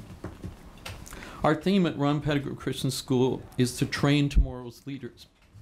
So what we're doing, which all schools do, I agree, is produce people that can help the community grow, that can be part of the community. What does is provide productive people for the community as well as other communities. Our theme is competence, character, and community. And competence is the education part, character is the moral character of people, and community is reaching out and helping the community. So these we unfold into most of our programs in the school. So we're not just about education, but in our school especially, we're very high on character training. Because if you have people with good character coming out of school, they're your next counselors, they're your next mayors, they're your next leaders in the community. We teach them social responsibility. In doing that, we have extra programs that include outreach to Rotary Manor, bringing Rotary Manor people to our annual strawberry tea. We have kids in the spring that go over there and help the seniors and the residents plant gardens, doing things like that. We do Christmas caroling. We get involved in the community, helping seniors in snow shoveling, helping with community events, helping with the Salvation Army. And I could go on and on if you want specifically about the many programs that we reach our community. But again, the emphasis is the people that are competent, character, and are part of our community. So again, like I said in the other one, to finish, changing the tax code could prevent some of these programs and their benefits to our community from happening. And as I already stated as president of the ministerial, I get involved in pretty well every church and know what every church does. And the benefits that the churches in our community happen would cost you, I can't put a dollar figure on it, but it would cost much, much more than granting all these churches or giving them back. They're permissive. And the same with the 2 or 3 Christian schools in the city as well. Thank you. Oh, any questions? Yes. Hi. Like you just made the statement that you're involved with all of the other churches, and I've been listening to all of the benefits that the community receives through food banks and education and et cetera. Have the churches in this community ever all gotten together and say, you know what, we're doing things, one church is doing one thing, somebody's doing something else, somebody's doing something else. Like, let's just take the food bank, for instance, and just have a collaborative effort of all Right. of the churches come together, and I think that Okay, it's good just a question. cost-effective way. Yeah, of okay, doing that. there's several answers to that. A number of years ago, we came to that conclusion and we all came together and put together that one food bank. There were several different things going on, so that became cost effective. And in our community, the hard part is pastors come and go quite often here. I'm now the longest standing pastor, quote, the oldest pastor here, but we do collaborative efforts, like we as a ministerial have a fund that's called an emergency fund, which is for an immediate emergency fund. We're working on a system which is almost finished. The person's not here, where we have an overview of all the services involved in the city and where to go, and we try not to step on each other's thing. Our little food bank is specifically for people that come that want to have help, and it's not very much food, trust me. They get a Safeway bag if they come, but the key is we use that so that they can get help. So we're beginning to work very hard on working together, collaborating, so that one, there's a cost saving, and two, that we don't duplicate services. And that was the original statements when we started our church. We wouldn't do anything that any other church isn't doing. So our youth, we send to another youth group, things like that. So does that answer? Thanks. Is there any other questions? Thank you for your presentation, Thank you, Reverend.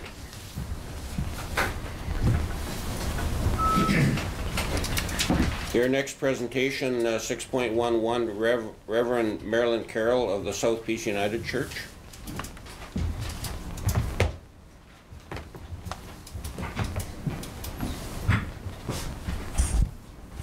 Good morning, and thank you for the opportunity to speak.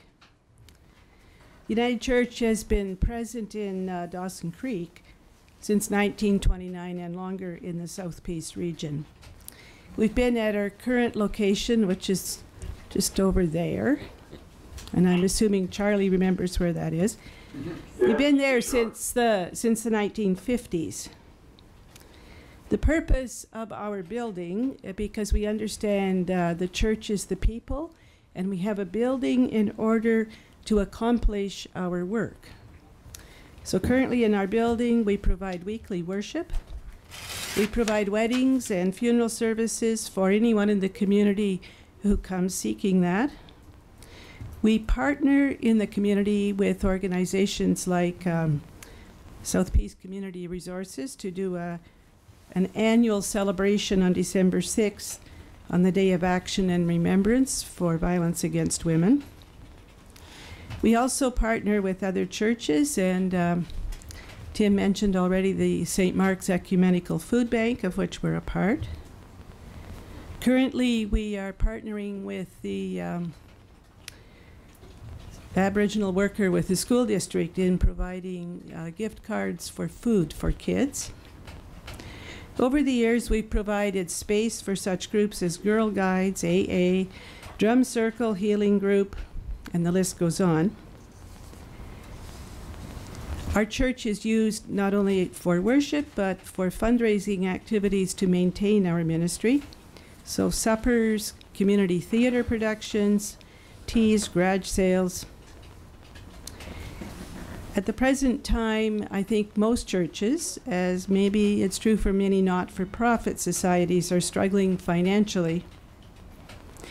We want to continue to work as a partner with the city and other groups in the community to provide the necessary services for the people of Dawson Creek and surrounding area. So we're asking that you consider continuing the current exemption status for churches.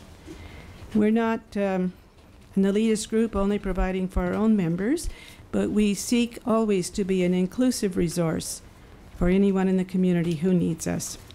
So thank you. Thank you for your presentation. Are there any questions? Councillor Wilbur? Yes. Thank you. No, and the reason that I have asked everyone to put forward the services they provide, because you make our community stronger. So I wanted to take the opportunity to let you say what you do, but also to say thank you. And I'm sure my colleagues all agree with me when I say that. Okay. So Thank you very much.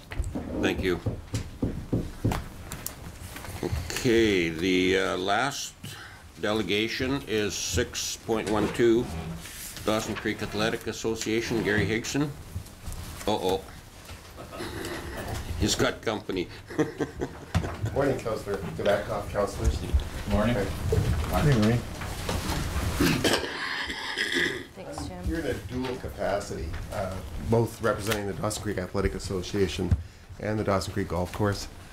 Thank you for putting us on the list. Apparently there was some mix-up, and we thought we were on the list, but I guess we should have checked. And anyway, thank you for doing that. I thought first I'd tell you a little bit about the Dawson Creek Athletic Association. It was formed in 1931 by a group of local sports-minded and recreation-minded citizens. I'm sure you haven't had a chance, but I put together a little pamphlet that, it's tab 1 of that pamphlet that gives a little bit of a history about the DCAA. The DCAA has been involved in a number of projects. It was instrumental in first building the Memorial Arena, the curling rink, and a lot of places, like where the pool is now, was once DCAA, the old pool was DCAA land. And all of these got deeded to the city at some point in time. But without the DCAA, I think it's fair to say that a lot of these places wouldn't have got built when they did got built. The Dawson Creek Athletic Association owns the golf course and has owned the golf course for a number of years, although I think the city actually owned it for a short period of time in its history. Recently, the DCA purchased the land to build the back nine, and for years it was a 9-hole golf course. Now it's an 18-hole golf course. It's run by the Dawson Creek Golf and Country Club. It's a non-profit society solely in existence to run the golf course. It is run by its volunteers. Mr. Middleton's one of the members of the board. Mr. Wickstrom, who's here today, is the general manager of the golf course. If there's any questions later, I think they can probably assist in answering them. The Dawson Creek Golf and Country Club leases the golf course from the DCAA for $10,000 a year. So essentially it's not market value. That $10,000 is forgiven if the golf course runs a loss, which has happened in the past. And it's also, on the occasions it hasn't run a loss, the DCAA has generally given a $10,000 grant back to the to the golf course for some sort of capital improvement. So over the years, while there is $10,000 lease payment, it essentially hasn't been made. There's 395 members of the golf course. 70 are seniors, 70 are juniors. The juniors golf at a very low rate. At tab 8, there is a list of all the membership fees at the golf course and what it costs to golf there.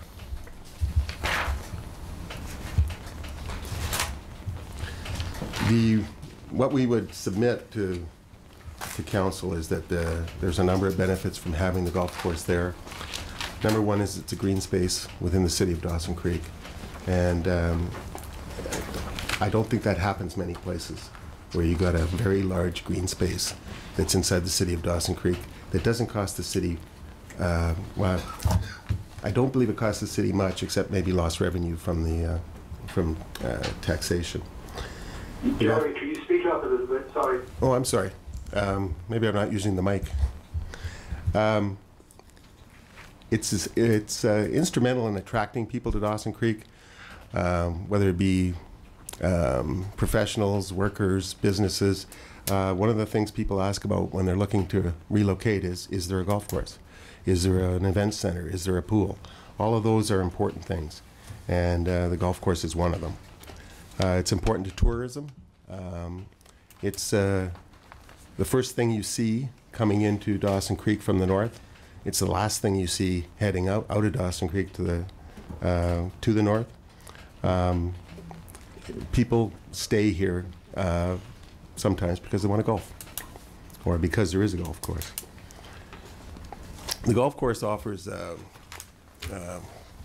4 hours of leisure time to the members or anybody who wants to pay the green fees. It's an affordable rate. Again, I don't believe it costs the city as much as, say, some other places do, because there's no need for snow removal, road building, upkeep of sidewalks. There's none of those amenities out there, just given the location and given the nature of the golf course. The golf course looks after all of that. It does employ 28 people. While it's seasonal, it is employment for people who live in Dawson Creek. The golf course integrates married people, single people, juniors, seniors. The functions involve everyone. It's a good way of integrating the community. Essentially, if you're a member, you're going to spend time with people who are younger than you, people who are older than you. You're going to spend time with people who are visiting the town. You're going to make friends. You're going to build relationships. It's a place where a community can grow. If the golf course was taxed, we've done a projection, and we think that well, the $75,000, which is roughly what it would be if it was taxed at full rate, would mean quite a substantial markup on memberships. It'd have to be borne by the members, because that's really the only main source of revenue. The projection was that the golf course would likely cease operations within 3 or 4 years. If the golf course ceased operations, I think the DCA would be left with no alternative but to sell the property. And if it was sold, yes, it would generate revenue for the city, but there'd be no green space there anymore. I mean, it's zoned for places like Villard and things like that. So we would likely lose that green space.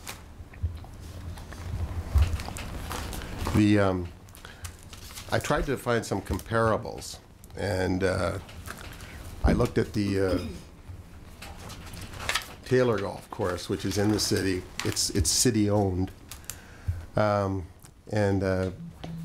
that's around here. That's about the only golf course I could see that was actually inside the city limits, and it loses.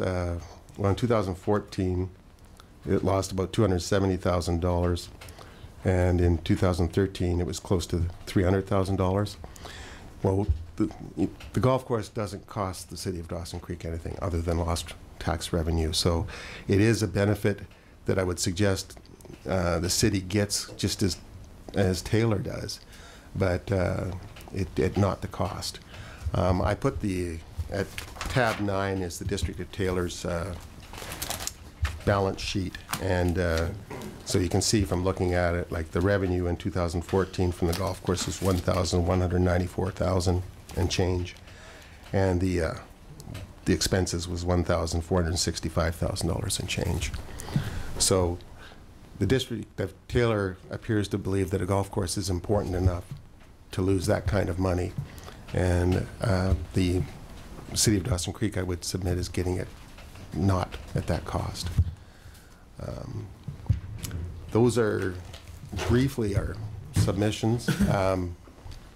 Again, thank you for letting us submit. If there's any questions. Thanks, Gary.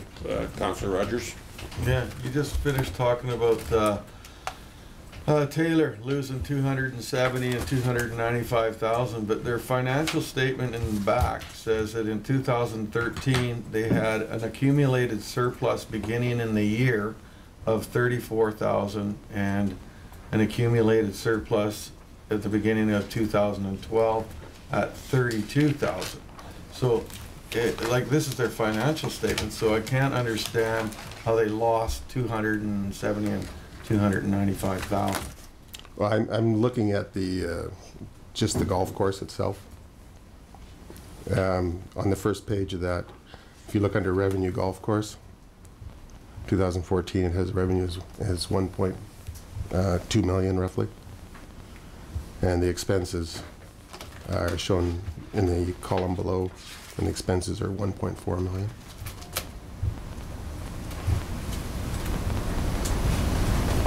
Are you on page 5? No, sorry, this is tab 8. I don't have tab. Oh, sorry, tab 9. Tab 9. I got tab 9, and behind tab 9 is this. Yes, I think that's the.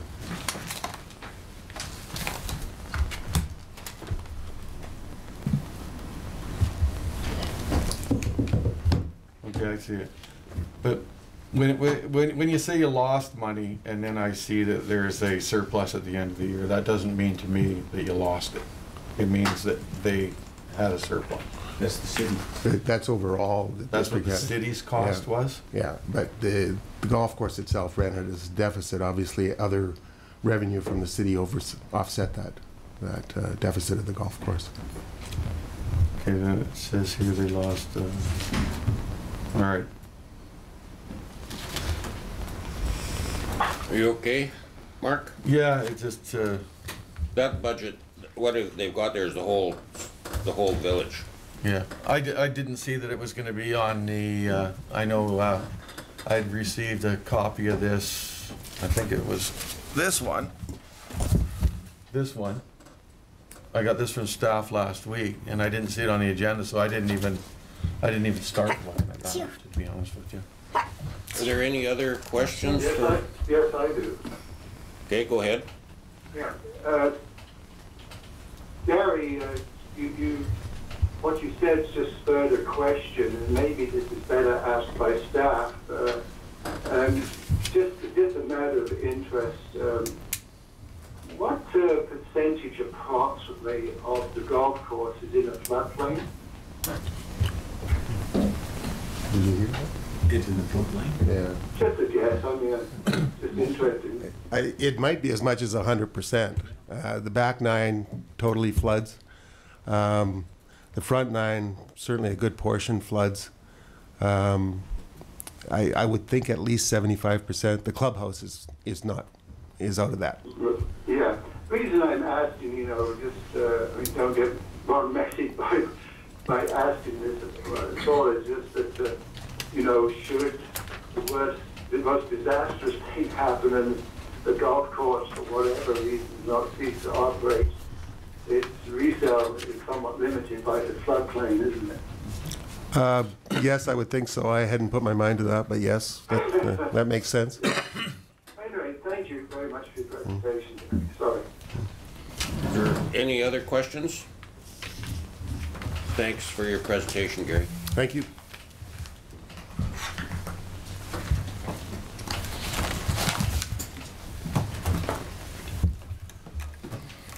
Okay, that concludes the delegations. And I just have to comment, it was a worthwhile exercise for me. Sometimes we forget or we don't consider things that go on behind the scenes, things that we're not involved in. All of these organizations that presented today have volunteers that are actively doing something good for the community, which really rounds out our community. I mean, we often talk about quality of life. Well, that's basically how we arrive at a good quality of life. So it was worthwhile for me anyways, just hearing all of the stuff that's being done. So that was good. So now we go back to reports. 7.4. Am I on track? I think so. Right on. I'd like to move that report number 15170 from the Deputy Director of Community Services, re-arena contracts be received. Further, the Council approve the extension of the following agreements for a one-year term: arena advertising, ice machine advertising, concession, score clock. We've got a motion seconded by Councillor McFadden. Any? Just a comment or two, if I may. This Go ahead. is a very fair approach, given what's happened, and I sort of view it as cooperative house cleaning. So I think it's just a routine clean-up business, if you know what I mean. Mm-hmm. Okay. Any other questions or comments? Okay, we're ready for the question. All in favor? Carried. I'm in favor. Carried. Thank you. So the next report is number 7.5. It's report number 15-169 from Shantae Patterson Eldon, Recreation Facility Manager, Arena Lease Agreements. Councillor Schumann. I move report number 15-169 from the Recreational Facility Manager regarding the arena lease agreements be received. Further, that the lease agreements between the City of Dawson Creek and the following 6 user groups be approved for a 2-year term beginning on July 1st, 2015. Further, that the rate for the dressing rooms be set at $10 per square foot and the rate for office space be set at $12 per square foot.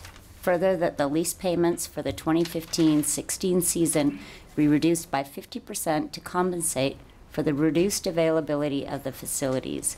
It's for the Dawson Creek Minor Hockey, Mile Zero Figure Skating Club, Junior Canucks, Dawson Creek Speak Skating Club, Blazers Adult Hockey Group, and the Senior Canucks. Thank you. Do we have a seconder? I second it. Councillor Parslow. Discussion. Councillor Rogers. Yeah, I just had a couple of comments regarding the fees that they pay and the policy that the city has that says it will pick up 50% of the actual cost. But the actual cost for leasing, the $10 per square foot for the rate for the office and the $12 a square foot for the lease payments for the rest of it, is the I don't think that the costs are including, like I could understand the square footage. Most of the properties that I have, we lease out and it's usually a triple net lease where there would be costs for insurance, costs for water and sewer, costs for utilities, electrical, and there are also costs for property taxes. So in the $10 a square foot, as industry standard has it, is a lot less than it's a lot more than what these groups are paying right now. I'd like to ask administration, how long has the fees been set at $10 a square foot? Jim. Through your worship. Is Duncan here? Yes. I'll kick that to him. Okay, so the first buildings I believe that we set were the Skate Shack and the Monkey See, Monkey Do, and I believe it was a couple years ago. I'd have to get the exact date, but it would be at least 2, maybe 3 years ago that we set those square footage. Okay, through your worship to Duncan. So when you guys figured out the square footage, did you factor in that there are costs for the water, the sewer, the electrical, and well, the utilities and everything? That's all factored into So the $10? no, we went to Realtor and we went for market value. What we tried to factor in is also that demand on that space as well. There's limited amenities and there's limited user groups that are actually going to want that space. So we tried to balance that out at the $10 and the $12 for office. Okay, thanks for the clarification. Any other comments? Okay, I'll call a question. All those in favor? I'm in favor. Okay, it's carried. Thank you. I guess I should have called opposed, or no? Anybody opposed? I was on the fence. On the fence. What's new? There's no such voting category. I know. The next report is 7.6 from from the senior city planner, re-fence and yard trespass on the city property at 1008 88th Avenue. I would like to make that motion, Your Worship. I do have a slight amendment to the date, so. Okay, all right. That report, number 15-175 from the senior city planner regarding the fence and yard trespass located at 1008 88th Avenue be received for information, and further that council direct that the encroaching fence be removed no later than, and this is my new date, July 1st, 2015. 16. 16. Okay, we've got a motion and a seconder. I second it. Councillor Parslow. Any discussion? Councillor Schumann? Through the chair to Nigel, our planner, when is that path to be constructed? There is no hard time frame for it. The developers have indicated that they're going to start work next year on the next phase. We will be requiring that path as part of that next phase's work. All right. So we're looking at next construction season, most likely. You, Councillor McFadden, first. Thank you, Your Worship. You. Hey, you. The photograph that we have shows a vacant field. I thought it was north, but I guess it's west, actually. I think that land is still in the ALR, so I don't know what construction would they be doing until it comes out of the ALR. That path is continuing from south to north. Yes. So that would continue into the next phase of the development. But that won't happen for some time, will it? To the north? Yeah. They're looking at next year. Okay. But it seems to me that what we could do is just put a codicil on, and when the development does start, then they can remove the fence. Councillor Wilbur. So the reason that I did put the date was, one, I think for the residents that live there, it's fair to give them a timeline that they can work with. They have some planning to do. And two, we're moving into winter, so given we never know how long spring lasts, I think by setting it at July 1st, we're giving them adamant time to do what they have to do. They've got landscaping and stuff in place, and it is costly to put it in and move it. So I would like to give them enough time to do that, but also set them a date so that they know they have a date that they need to have it moved, and the construction around them can carry forward from there. Any other discussion? Yes, what Councillor Wilbur reflects exactly what I was thinking about. Okay, thank you. Okay, call the question. All those in favor? I'm in favour. Carried. All those opposed first. Why are you opposed? Won't put a codicil. So the motion is carried. I'm used to a more dictatorial type of an operation. Really? Well, that's surprising. Shocker. Okay, the next report is 7.7 from the senior city planner regarding Norm Misey, 817 104th Avenue. I'm prepared to make that motion. Okay, go ahead. The report 15174 from the Senior City Planner, Development Variance Permit number 1506, located at 817 104th Avenue, requesting the minimum interior side setbacks for the principal building be reduced from 1.5 meters to 1.2 meters be received. Further, staff be directed to proceed with issuance of Development Variance Permit 15-06. Well, seconder, Councillor Schumann. Any discussion? Oh, sorry. Call the question. All those in favor? I got ahead of myself, sorry. Opposed? Carried. Okay, the last report, 7.8, a report from the senior city planner regarding frac sand transload facility. Councillor Schumann. Sure. Sorry. Like Councillor Schumer. Doesn't matter who the chair is. This is late in the day for an old guy like me. All right, moving along. Interchangeable girls. Yeah, that's right. I'll make the motion that report number 15-173 from the senior city planner regarding the development permit 15-13 located at 10005 11th Street be received. Further, that staff be directed to issue development permit 15-13 permitting the development of an approximately 5,300 square meter cold storage and transload facility, and further that issuance of the permit be subject to 1. Receipt of financial security in the amount of 125% of the value of landscaping including hard surface, and 2. Approval by the Ministry of Transportation and Infrastructure. We've got a motion on the floor. Do we have a seconder?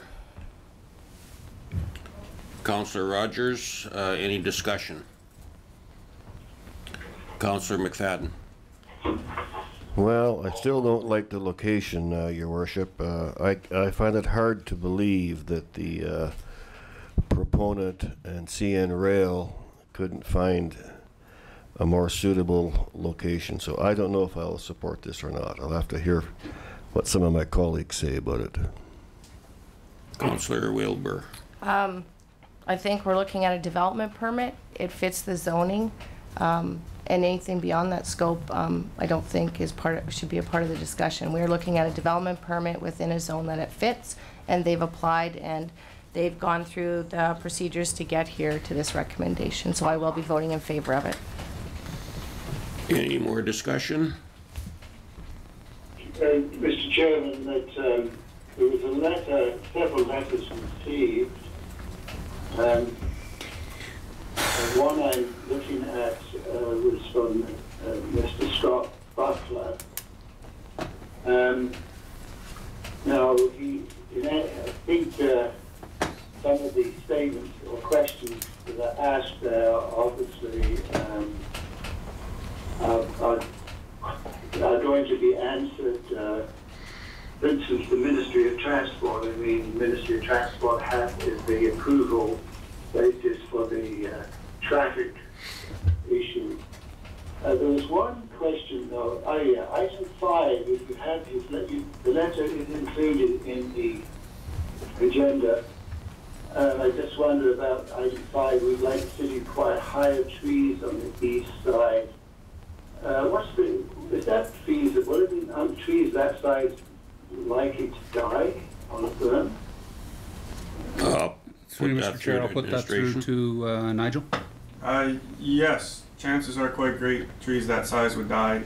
We've been informed they have about a 50% survival rate, right, and a significant cost to the developer. It is within the scope of the development permit, so it is something that you could look at. Yeah. And some of the other questions, my understanding, and again, staff just correct me if I'm wrong, is that yes, the Ministry of Environment is requiring air quality monitoring, and we do know that those results will be shared with the city. So I think some of the questions are answered. I'm with Councillor McFadden on this matter, but just for the record, I thought I'd comment about those two things. Thank you. Thank you. Any other discussion? Okay, I'll call the question. All those in favor? Opposed? I'm opposed. So the motion is carried. Thank you. So the next thing that we have is bylaws. Item 8.1. Waste Collection and Disposal Regulation Amendment Bylaw Number 4270. So moved. Councillor Schuman. Seconded Councillor Wilbur. Any discussion? All those in favor? I'm in favor. Okay, nobody's opposed, so that's carried. Item 8.2, report from Chief Financial Officer, permissive tax exemption.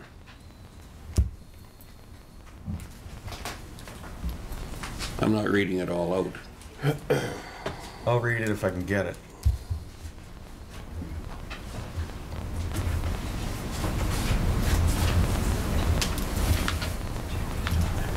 Move that report number 15-178 from the Chief Financial Officer regarding permissive tax exemption bylaw number 4269, 2015 be received.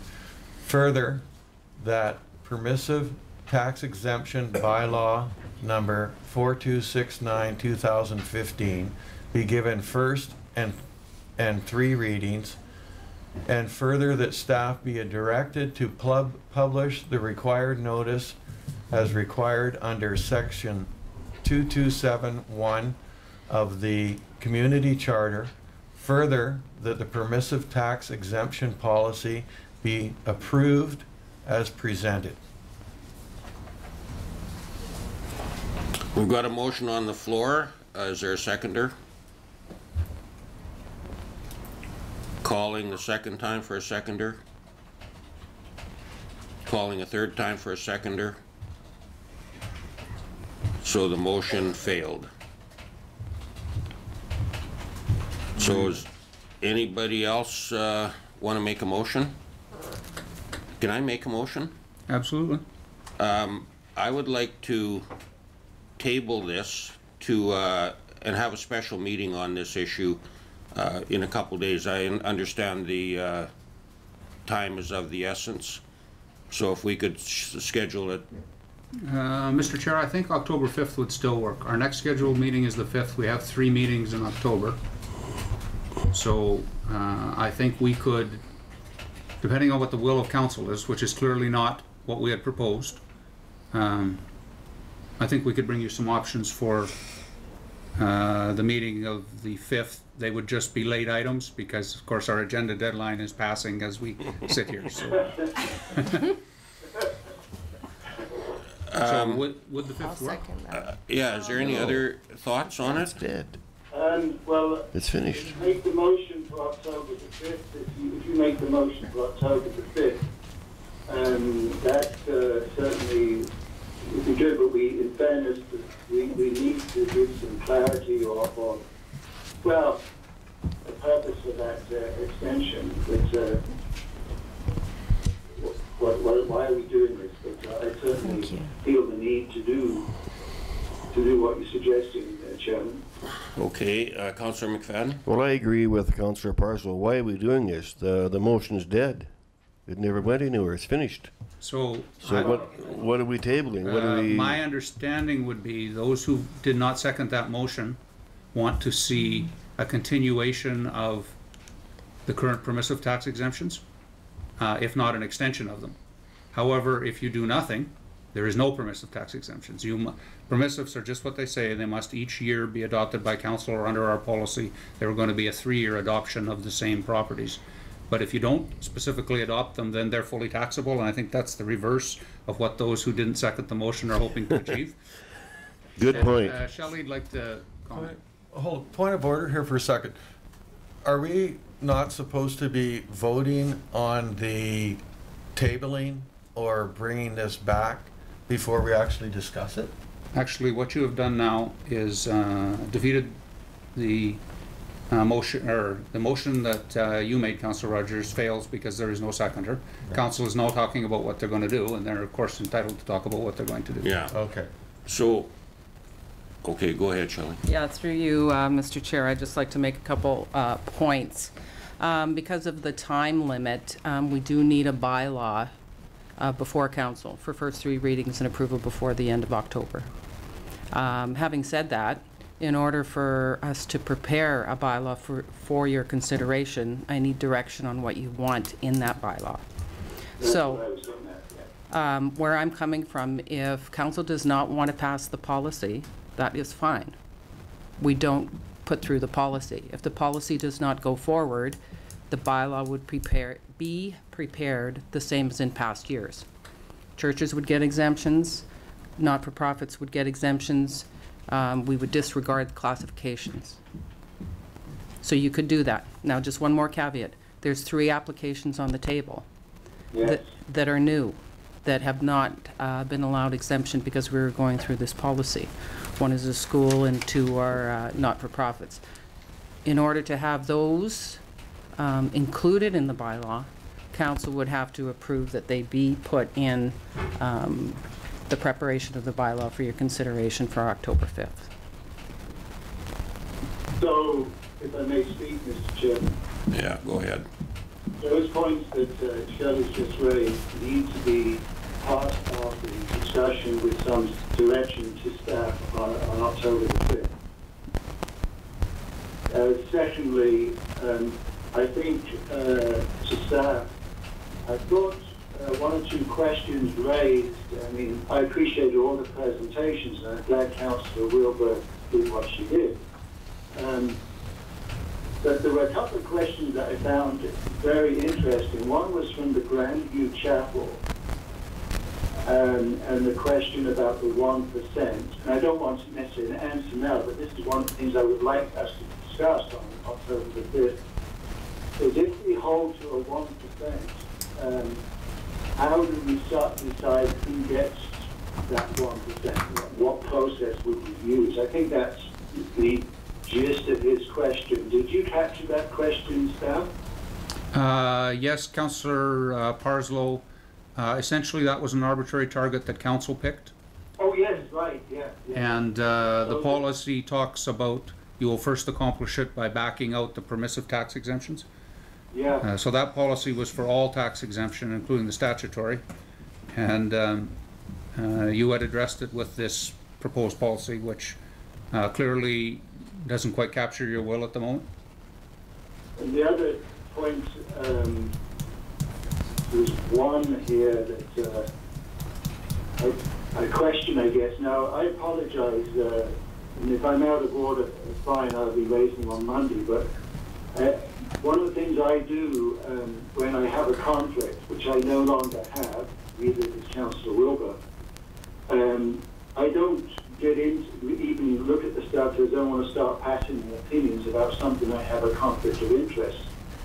So I have a couple of questions about the policy that was approved, and I wouldn't mind us reviewing that policy on October the 5th.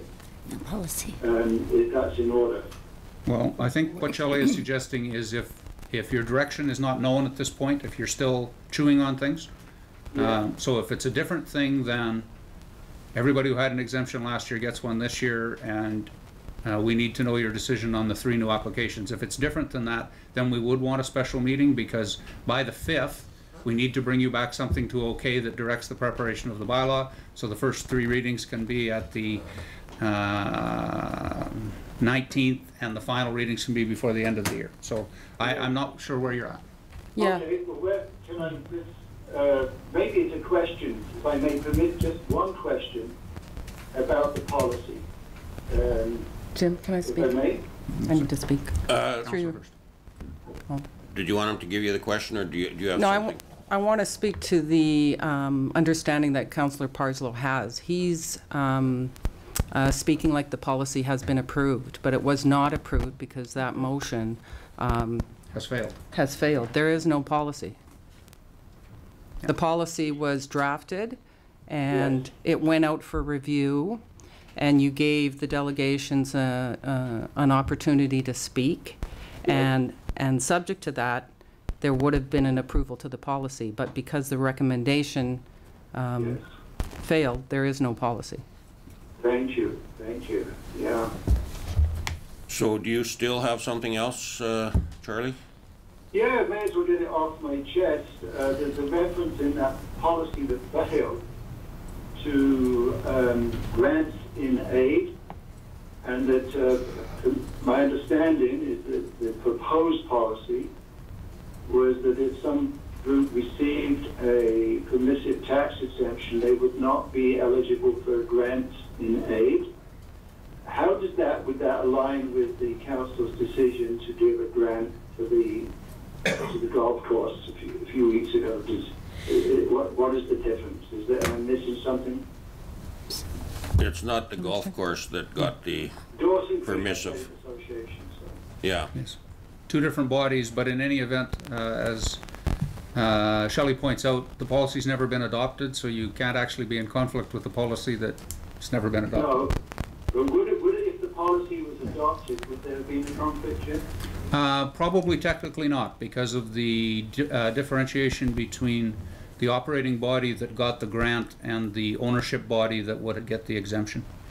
Okay, thank you very much. That clears that up for me. Councillor Schumann, did you have some? Yeah, so staff is looking for direction to bring the bylaw back it's next week, right? Is it next week? Yes. So I propose that we bring back the policy as it's been in the past with the 3 proposed new ones. Yes? Is that what we need? Yep, I'll second that motion. So we got a motion on the floor to continue with our same bylaw? For staff to bring that bylaw forward at the next meeting. With the addition of 3 further requests To be, that you've already seen but haven't approved. And so that, do you know which ones they are? uh, So it's Mountain Christian They're Schools. listed, yeah. Yeah, Yeah, South Peace Community Resources and Society of Community Living. and you're seconding the motion? I'm seconding the motion. Okay. Any more discussion on it? I can't believe what I'm hearing. There's members of this council, before I got elected, that had, I think Mike Bernier was the mayor at the time. This is a little bit of history that I got this morning. I hope I get this right. If I do not get it right, I would like staff to correct me. Some members of council had been, when Mike Bernier was mayor, talked about the permissive tax exemption. So as there's 3 members of council that were here when all that was going on, why didn't you say something at that time and say, no, we don't even want to look at it? Because in my opinion, you didn't even want to look at it. There's 3 recommendations that are on that accompanied this. Didn't even look at that. So the indication I got was, we don't even want to look at it because for a number of reasons. I don't know why. But I look at it and I go, you wasted a whole lot of staff time, or I should say council wasted a whole lot of staff time putting this together. I recognize the value of the churches in the community. I realize the help that they do to the community in so many ways. I look at the long history of the churches in the community. I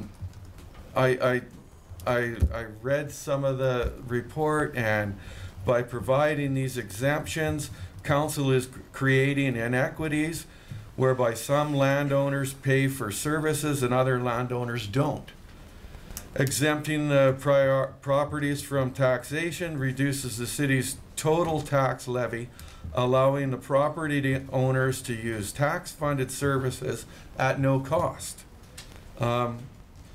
These proposed policies, it provides consistency and clear direction for future applicants. If some of the things that I heard is, oh, if the churches have to start, or these other people have to start paying their taxes or paying their way, they're going to have to start cutting services. They're going to have to, one comment was, well, we might not be able to maintain our park. Well, the corporation, the city of Dawson Creek, maintains and owns lots of parks. We maintain and own lots of services. There are a number of services. And I'm going to say the fiscal gap again. We talked about the fiscal gap. I reread during the election campaign before the election in the Alaska Highway News. There were several questions that were asked of candidates. And one of the questions regarding was the fiscal gap and grant policies, and like if somebody came to the city with a grant.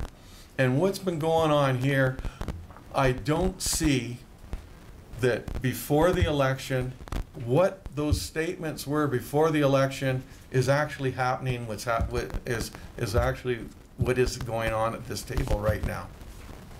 I think that there's a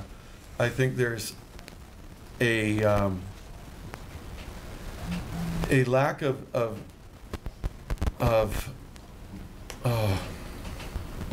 I'm just a little bit frustrated with this because when somebody tells me they're going to do something and I usually say, okay, they're going to do something, or their word means something. I realize that things change. Everything changes. The fiscal gap hasn't changed. I don't care if you say, okay, the Peace River Agreement has all been settled, and we're guaranteed to get that money. But a lot of other things have changed. The economic of the city have changed. There's a slowdown. If you drive around town, you can see all the for rent, for sale signs that are showing up. And if there is talk of a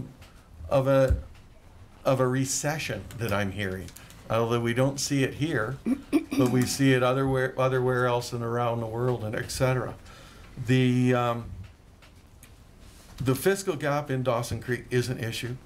This is one of the ways that we were going to, that I thought was to address the fiscal gap issue.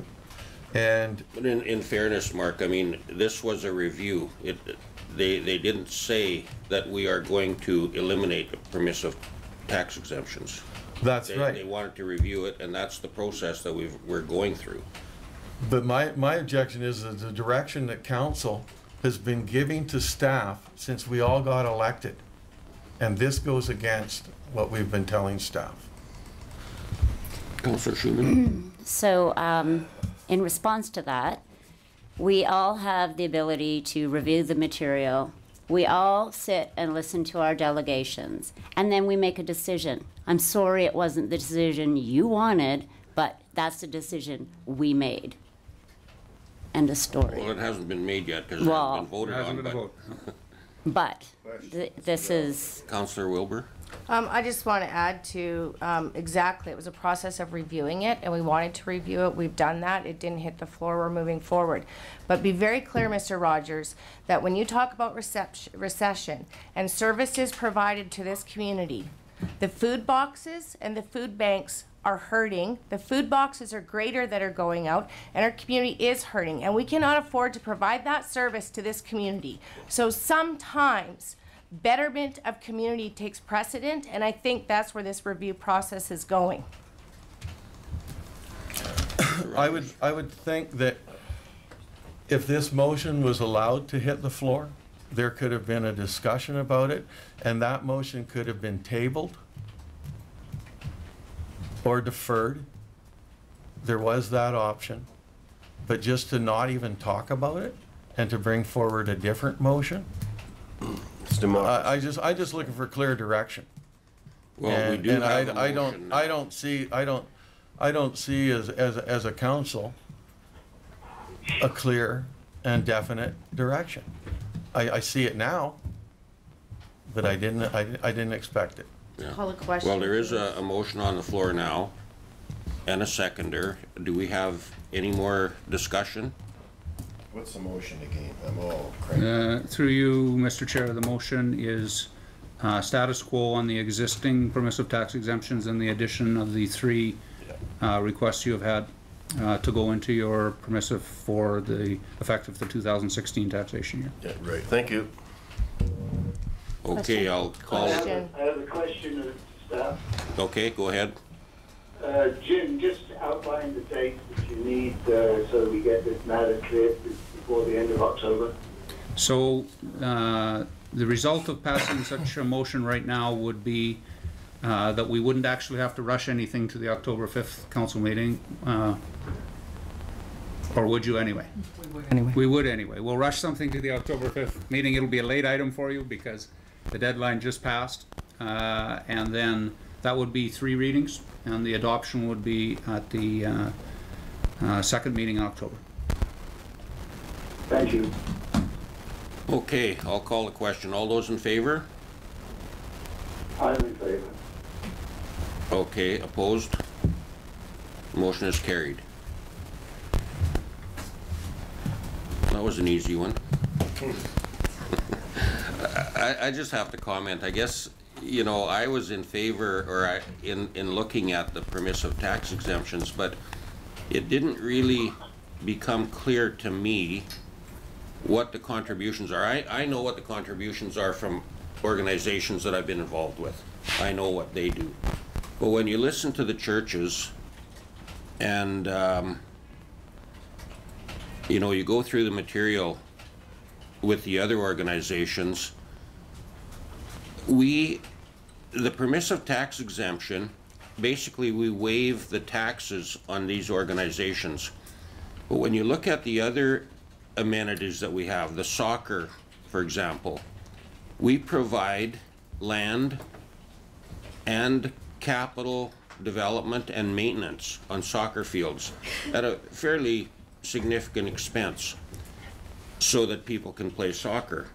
And that applies to the ball diamonds, it applies to parks, it applies to KPAC. Those organizations don't have to pay taxes. We support them in a different way. So really, if you look at the big picture, the city supports those kind of organizations and activities for the good of the city, for the what you call quality of life. So, you know, it's a very complex situation to me, and I would be willing to go to a special meeting and talk about it more so we all have a better understanding of it. But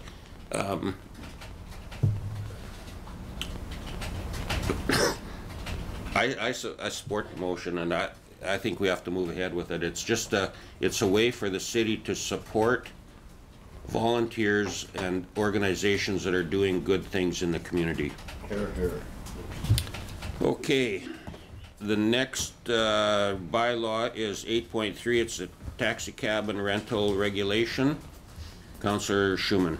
I move that report number 15159 from the Director of Corporate Administration regarding taxi cab and rental vehicle regulation bylaw be received.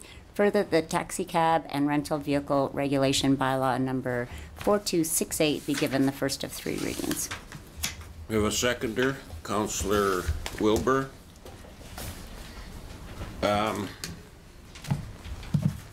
Any discussion? Just a question to staff. Was this the thing that precipitated this? Was when we had a delegation around common standards of signage for taxis?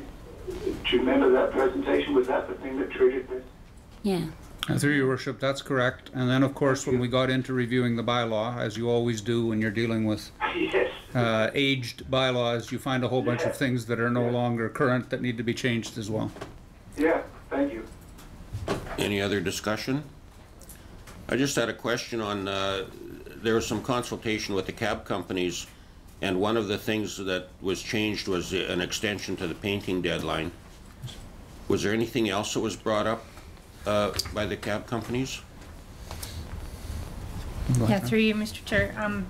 There was a concern in regards to the insurance, but our recommendation was for $5 million insurance. Okay. So we stayed with that. Okay, thank you. So no discussion. I'll call the question. All those in favor? I'm in favor. Okay, the motion is carried.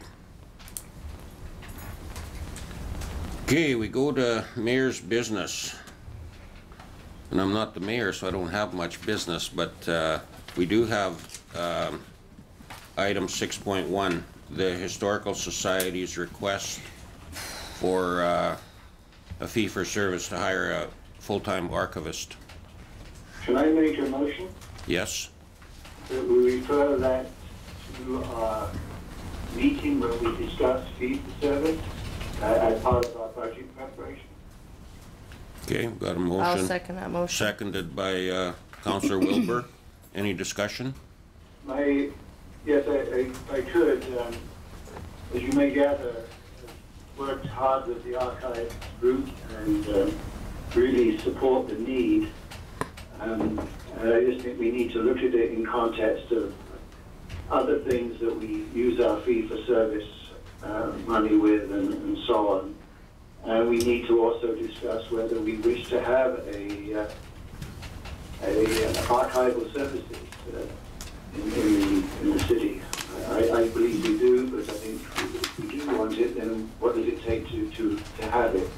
We've provided a top-rate facility at great public expense, and so we do need to wrestle with this issue. So I think put it in the context of the fee-for-service discussion that is planned and budget is the appropriate place for it.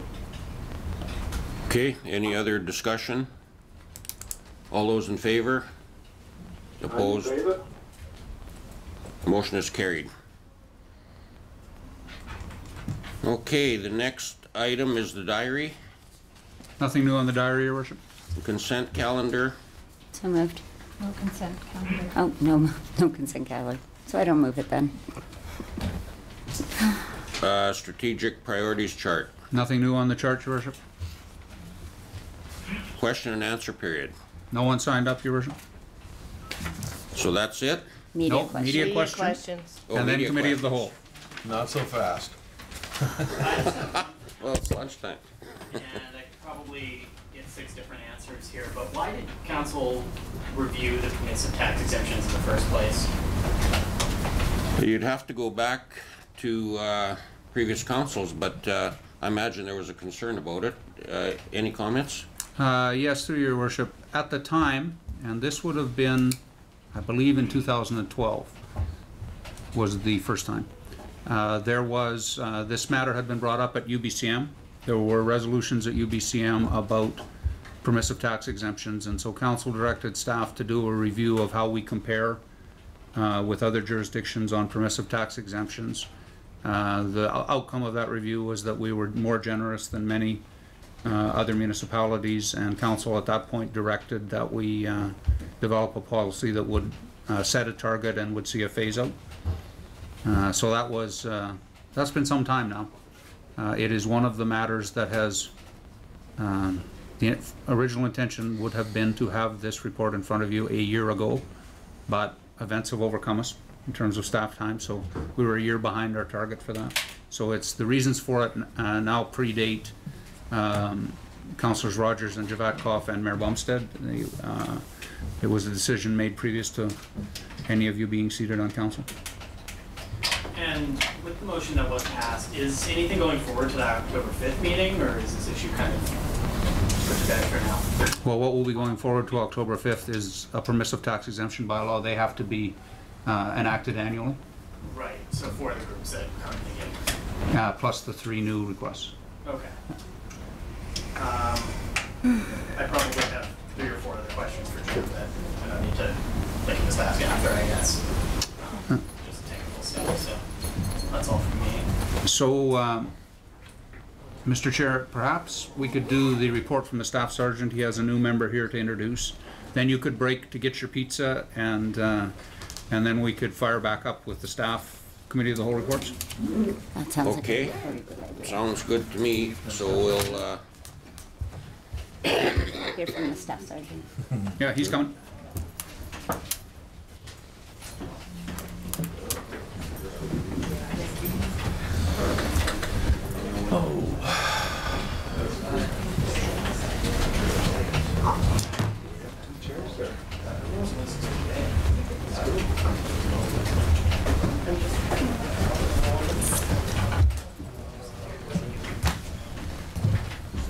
welcome. How are you? I am. I've got a cold, but otherwise okay. All right. You're Okay. the cold again. Don't breathe on As soon us. as school goes in, that cold goes around in our family.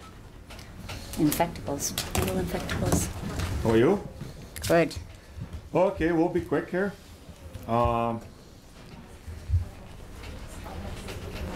We were getting on par with our membership on the detachment. We were just 1 member short, so we were catching up. Looks like we're going to go back to being short again. The status on the last corporal, it's still up in the air right now. We know who's likely coming, but it has to work through this process, so they have to do some checks and stuff. So I would assume in the next 4 to 5 weeks we'll know for sure who the lucky person is. So we'll keep you in the loop on that one. As far as the constable side, we're gonna lose 3 members. We've already lost 2 for sure now. And by mid-October, we're gonna be short members again. And I don't know, I guess the housing market's pretty good in Dawson Creek. They sell their house just like that. Like, one's already sold, not even on the market yet. So that's why they're leaving so quick. So I'm trying to get backfills for them. It's likely gonna be new members. One was identified that graduates October 14. But now that the discussion is about whether or not they're gonna be deployed to Ottawa for the 2-month stint for the Ottawa Hills Security. That's still ongoing. So I'm trying to find that out today to see what happens with that. She's well reported on. It's a female. And I know her personally, so we're gonna be in good hands.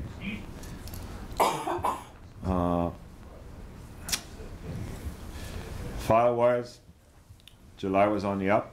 August is down. I believe September we're pretty good. We'll know for sure in the next couple of days when we tally up on the 30th.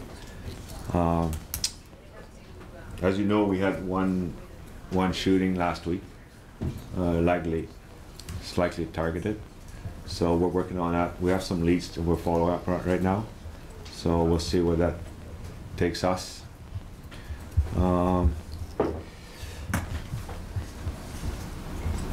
Mental health related calls. We had 32. We did 12 apprehensions for a total of 37 man-hours in this reporting period. So things on the up, on down, depending, but it's pretty well like standard across the board. The fall fair was pretty good, very few issues. We bolstered the manpower, the presence on the ground, which made a big difference. People even commented that it was nice to see. I would like that. I would have liked to have the bikes go out there, but things are what they are, right? So I couldn't manage it. But hopefully next year, hopefully, it would be nice to have them out there. The liquor licensing process, Mike touched on that with me when I came back from holidays.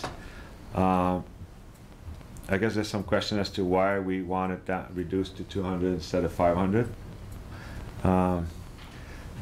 We need to know what's going on in town and what the license is for, and if it goes beyond the bylaw hours for noise. Then it gives us a pretty good idea based on history of certain events, whether or not we have to plan for additional resources. I did the same thing in my previous life in Fort St. John. Like, everything came through my desk.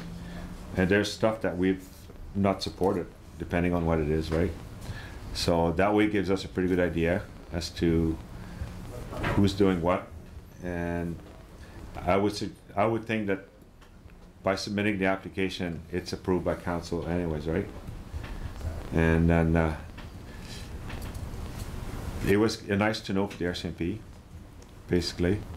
Like, usually you'll go and it's approved by council and it comes to us for feedback and what we think, right? But once it's approved from council, it's tough for us to say no, to deny it, right? So we'll just adjust accordingly. It's not a big issue. So, but never had any great big deal of problems, let's put it this way, because we can manage it ahead of time. So that's about the only reason why we've gone from 500 to 200. Any questions? Sounds good. We're good? Okay. Any other questions on anything? Yes, Councillor McFadden. I just noticed on your stats here, it says immediate roadside prohibitions, and then there's numbers. How long does that roadside prohibition last for? Just overnight or for a month or two? Actually, it depends on what it is. It can go all the way up to 7 days. 7 days, okay. Yeah. Thank you. And sometimes the car's impounded for up to 30 days. Or 90, depending if it's a repeated offender. Yeah. Stephanie's, Constable Lang here is my new community policing member, and she was also in municipal traffic. She probably can answer that question for you better than me. Go ahead, Steph. 30-day impound, 90-day prohibition. That's what a lot of them are. Yeah, I know of a person that you folks know very well, my neighbor. My neighbor. That person got... I wouldn't know who that is. Sitting right beside me here. But they got into a bit of a jam, and I think the car was gone for 3 months, or the vehicle. Depends on the circumstance. I guess, yeah. Yeah, the superintendent motor vehicle can extend it if they want. If it'll start as a 30-day, they can say, yeah, well, now we're taking it for 90. I think I just said enough anyway, so. And let's be clear that my car is always parked in my driveway and you do not have it. So I just wanted to let you know that while we were at the Union of BC Municipalities convention in Vancouver this past week, that we were meeting with the appropriate people to talk about the issues that we're having in the north and advocating for more bodies, more service. I couldn't say that we really got very far with them all, but on several occasions we were able to let them know what was important to us and you and how it's affecting us. Thank you very much for doing that. You're welcome. The bugs in their ear. Mr. Chairman, Go ahead, Charlie. just to add to what Councillor Schumann said, I think I got a sense that some things that the mayor suggested, and the follow-up really got the attention of people at the political level and at the deputy commission level. So I think I came away, Councillor Schumann, with a sense that a seed had been planted that might grow into something that we will strengthen RCMP services in the region. Well, I'm glad that you're all feeling so much more optimistic than I am. They also seem to be really pleased, I think, when all of us collectively said what a good job that you folks are doing up here on the street. That certainly got their attention, and they were certainly happy to hear that. So Certainly appreciate the support from Mayor and Council. Thank you very much. Welcome. Any other questions? Nope. Thank you. And welcome to Dawson Creek. Yes, welcome to Dawson Creek. Any classes for the next one? So you want to break now then, or? I think it'd be a good idea for you to break and get your lunch. The staff can carry on with their committee of the whole reports while you munch your pizza. Okay. And it gives Johnny tourism up next. That's okay with everybody. That's okay. Sure. Thank you. Is Councillor Parslow? I'm going to call back after. Okay.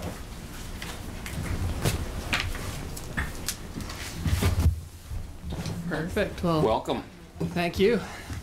This is a comfy chair. I think I like sitting here.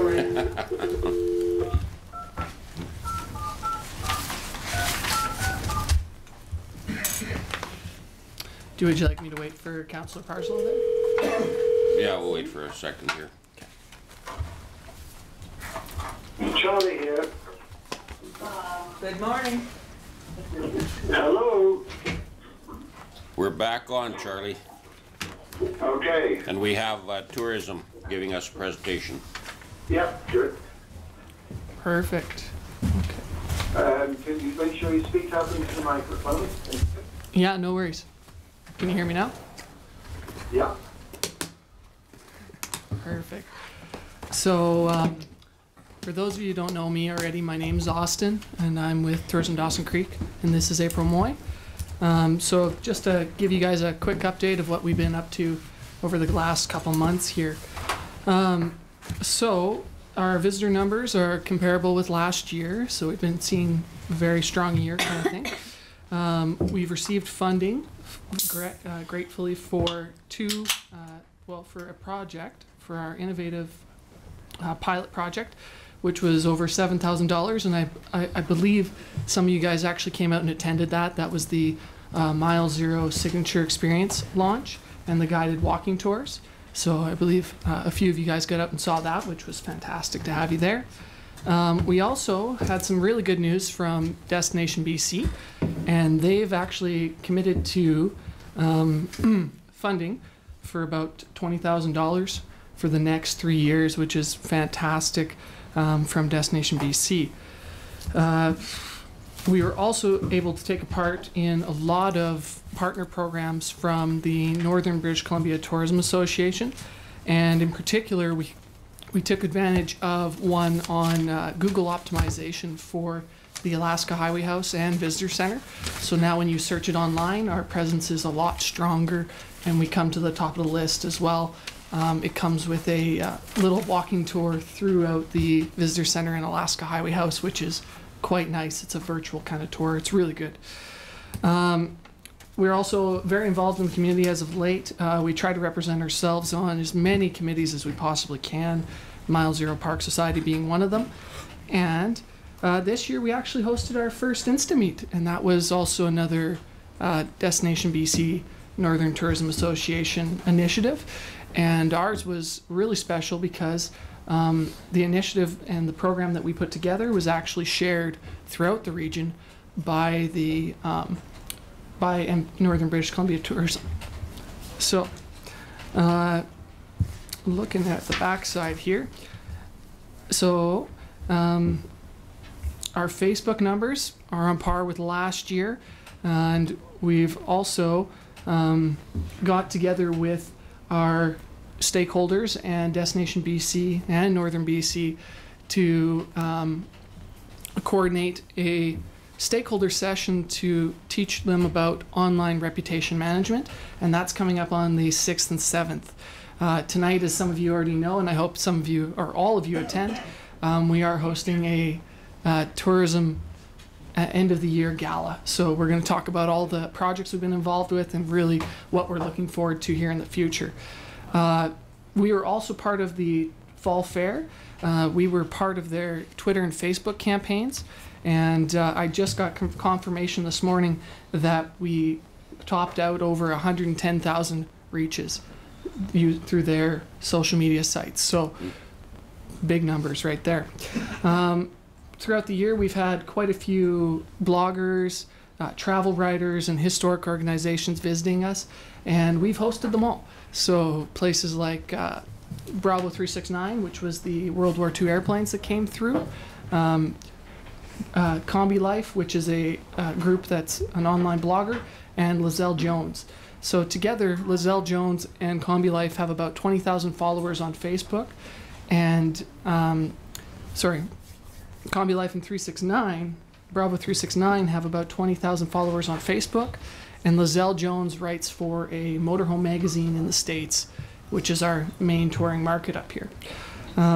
We're looking forward to the U17 Hockey Challenge, and we're working on with our stakeholders to become more involved in this process. Tonight, of course, we already have the gala, and we've been also approved for the Destination BC Community Tourism Opportunity Program for a joint marketing initiative with Puskupi and the Northern Rockies Regional Municipality to promote the Alaska Highway for the upcoming 75th. This will total about $43,000 in investment, so we're really excited for that. Now I'm going to hand it over to April here to talk about what we've seen from Destination BC and what we can expect from the Alaska Highway Community Society. Thanks, Austin. Yes, it's been a busy summer, and Austin's being new on the at the job, also bringing Blair Wade on new. It's been a time for adjustment for everyone, but they jumped right in, and we've had a really successful visitor season. I just wanted to mention a few things regarding Destination BC. We, as you know, many of you attended the new branding session, which took place last December, and Destination BC had gone through a whole new brand and a corporate strategy revisit and revision. So that meant extra investment in photographers to capture images that are on brand, and Northern BC was fortunate enough to have arranged for 3 photographers to come through the north, and one was specifically designated to the Alaska Highway corridor. So that was good news, but that does mean, though all the rebranding means that we will need to invest in imagery to ensure that we're on brand with the provincial branding. Also, there is a conference, Northern BC Tourism Conference is taking place this week in Prince George. And at that particular conference, this is when the audited financials, of course, with Northern BC Tourism, the audited financials are presented to the Northern BC Tourism Board at their annual general meeting, and that will be taking place on Thursday morning. As well, there are presentations regarding the new Destination BC marketing guidelines, which are significantly different than what has been in place over many years. And this is going to require communities and operators to have a more collaborative and planned approach to their marketing. It will no longer be just the one-offs and deciding to advertise in one publication here or there. It will need to take significant planning in order for all of us to benefit from the funds. The funds are not necessarily designated, so it'll be, in a sense, a first come, first served basis, and all of the applications will be reviewed and then approved. So there's some significant and important presentations that'll be taking place over the next couple of days, and it would. I know that you're probably very tired from all of your discussions at UBCM, but if there would be any chance of one of you to come and represent the city at that conference, it would be very, very worthwhile. So aside from that, I'd just like to thank Austin and the team for a very good effort all summer long, and of course to you all for your continued support for tourism. So thank you. Thank you. Thank you. Are there any questions? Mark? The 75th anniversary of the Alaska Highway, are there plans for celebrations or activities regarding that? Well, there is a meeting tomorrow with the Alaska Highway Community Society, and there's a board meeting, and then in the afternoon there's a 2-hour session for discussions around 75th anniversary celebrations. Different, all various stakeholders have been invited to attend that meeting. It's an initial discussion. There's many different there's different events that are being planned, for instance, by the Peace Liard Regional Arts Council, and different community events, but as of yet there has not been a collective approach, and so this is the beginning. I also believe that some of the communities might be looking at 150 funding, and so there will be discussions around the 150 funding. And there is funding through NDIT, and I believe the BC government also had another one that I found out about. Oh, well, that's an interesting one. We know there's events through NDIT, and of interest, there's also for the last many years there have been. There's been funds through Northern BC Tourism cooperative marketing for marketing events as well. So it'll be good when we can group all of these opportunities together and access them. Yeah, Thanks because for asking that. I had talked to a few people from NDIT, and they said that for that we would apply. For the branding, yeah. Great. Should and would. Be done. Any other Thank you. questions? Okay, thank you for your presentation. And we look forward to seeing you next Monday. Right on. Thank you. Thank you, guys. Okay, the next is Fire Chief.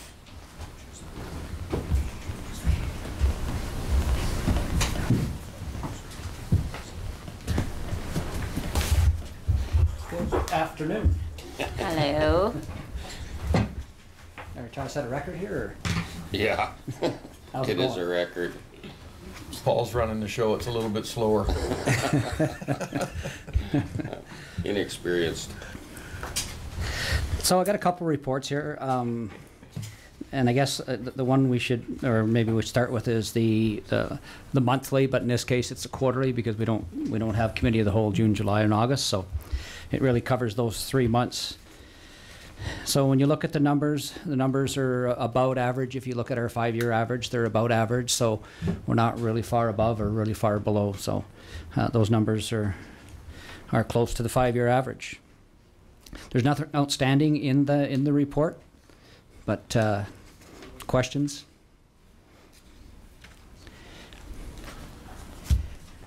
You want questions? Councillor Schumann?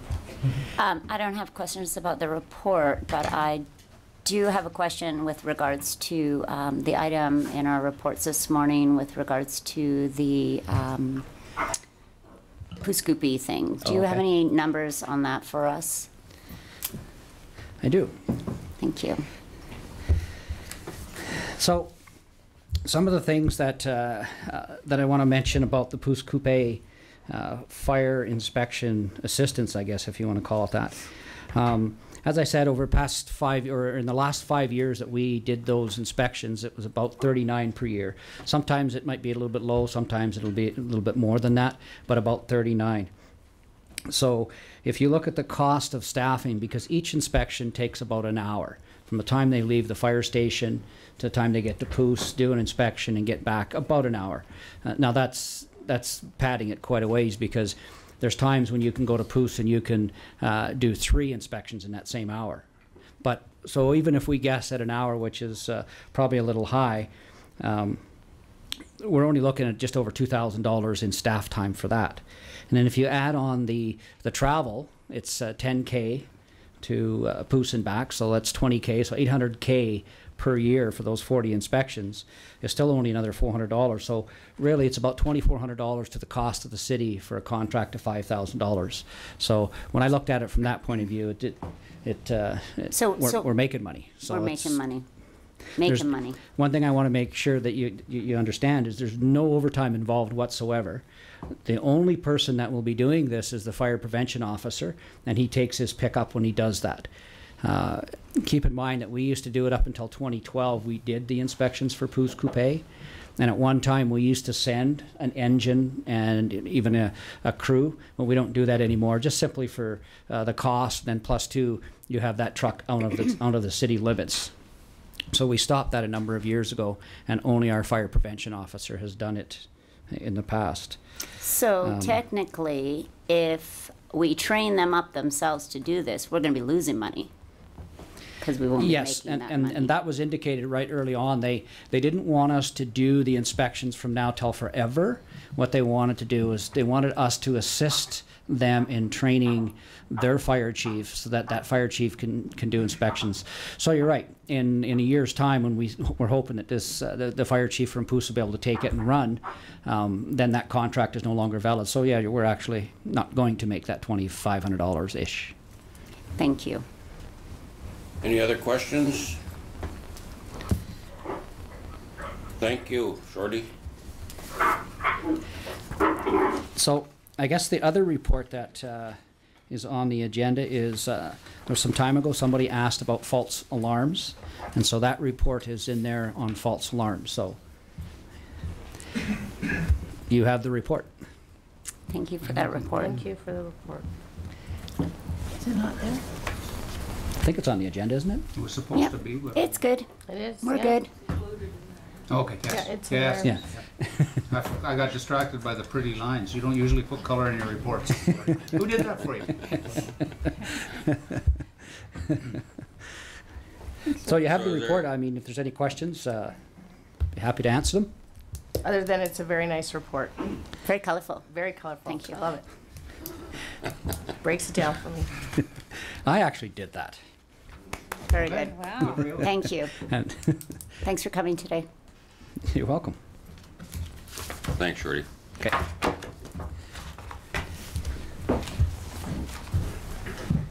Okay, next is corporate admin. Thank you. Due to this long meeting, I'll make this short. The only thing that I didn't include in my report was that our next issue of Our Community is being delivered October 5th that week, and it's going to include information on the U17 hockey challenge, as well as our waste collection system. Other than that, just open to any questions on my report. Any questions for Brenda? I have no Thanks, colorful Brenda. graphs. That was quick. The standards have been raised. The standards have been raised by Shorty on the reports.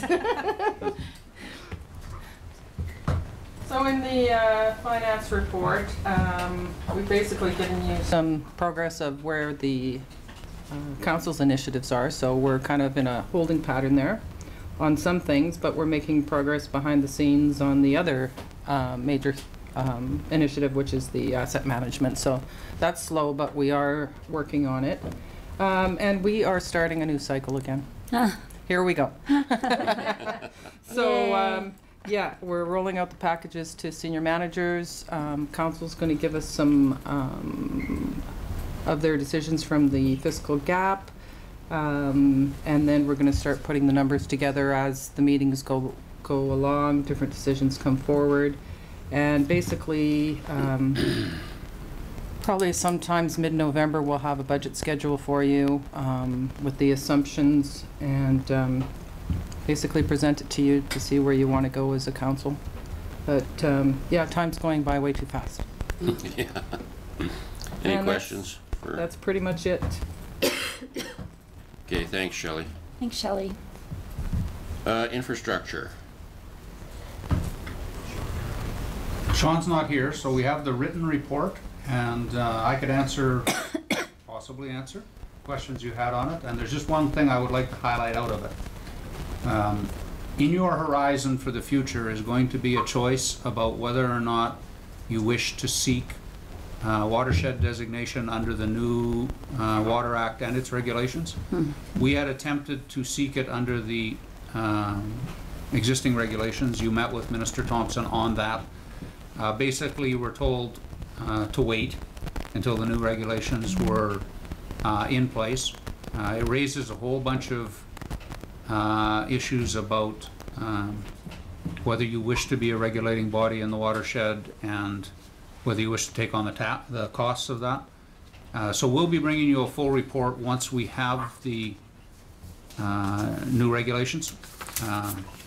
And we don't know when that will be. It's originally was scheduled for this spring. Now they're talking possibly this sitting or possibly next spring. So once we have clarity on that, we'll be bringing something back to you. You'll see in the report that what we're doing right now is gathering information and getting a handle on exactly who is operating in the watershed, who is not. And that itself is a relatively time-consuming process. In some cases, there's one-stop shopping. So the Oil and Gas Commission can tell us who's working, and we can reach out just to those selected companies. But nobody can tell us which farms have cattle on them. You just have to knock at every farm gate. So a lot of there's no expectation on our part that we will ever have complete control of all the information. We're just trying to get to know as much as we can possibly know. Councillor Rogers. Yeah, it was something that I'd learned a little bit about on the agricultural tour. They talked about government people going up to farmers' gates and talking to them about watersheds and getting chased off the property. So, and then also, do we really want to carry forward and, you know, we have limited resources with staff, keep pursuing the watershed, because there's now a wind farm in the watershed as well now. I realize the need that we need it, but the wind farm that's in there now, and I believe there was a couple of meetings and I missed it last week regarding the activity that's going to go on in there, because from what I've seen, there's going to be roads going in and the construction of the wind turbines. And as soon as the road goes in, that opens up the country a little bit more for public to go down there. And then now you've got issues with public being in the watershed. I did have concerns regarding that, and fortunately I did miss that meeting. But so just just a thought, is the amount of time and labor that's going to go into it, at the end of the day, is it going to be worth the amount of money that it's going to cost to be designated have a designation on our watershed? Councillor Schumann? So to that, Councillor Rogers, if we were a designated watershed, then we would be consulted, and with regards to the wind projects, and we would have input. We would be automatically included. It wouldn't be up to you to make the meeting. We would be included, and we would have representation at that meeting. So in my eyes, and I don't know if council agrees with me, it's definitely something worthwhile to pursue, whether or not it costs money or not, time and energy. I think it's something that would be worthwhile. I tend to agree with Councillor Schumann. Thanks. Yeah. Actually, Councillor Parslow, you don't tend to agree with Councillor Schumann. You're saying on this particular topic. No. It's becoming more and more so. Absolutely, you are out of touch. Out of touch. Councillor Frequently Rogers, true. Did you have something else? No, I'm good, thanks. Okay. If anybody can tell me when the next meeting for that wind farm, they're going to have that, could you let me know so I could, or maybe we could send a letter to the people that are putting that in, that, Dawson Creek does have concerns about what's going on in our watershed.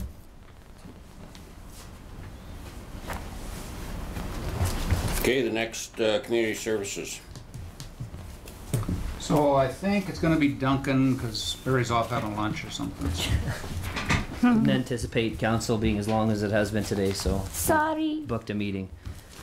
So I'm going to step in and try to talk about some of the stuff out of our committee of the whole.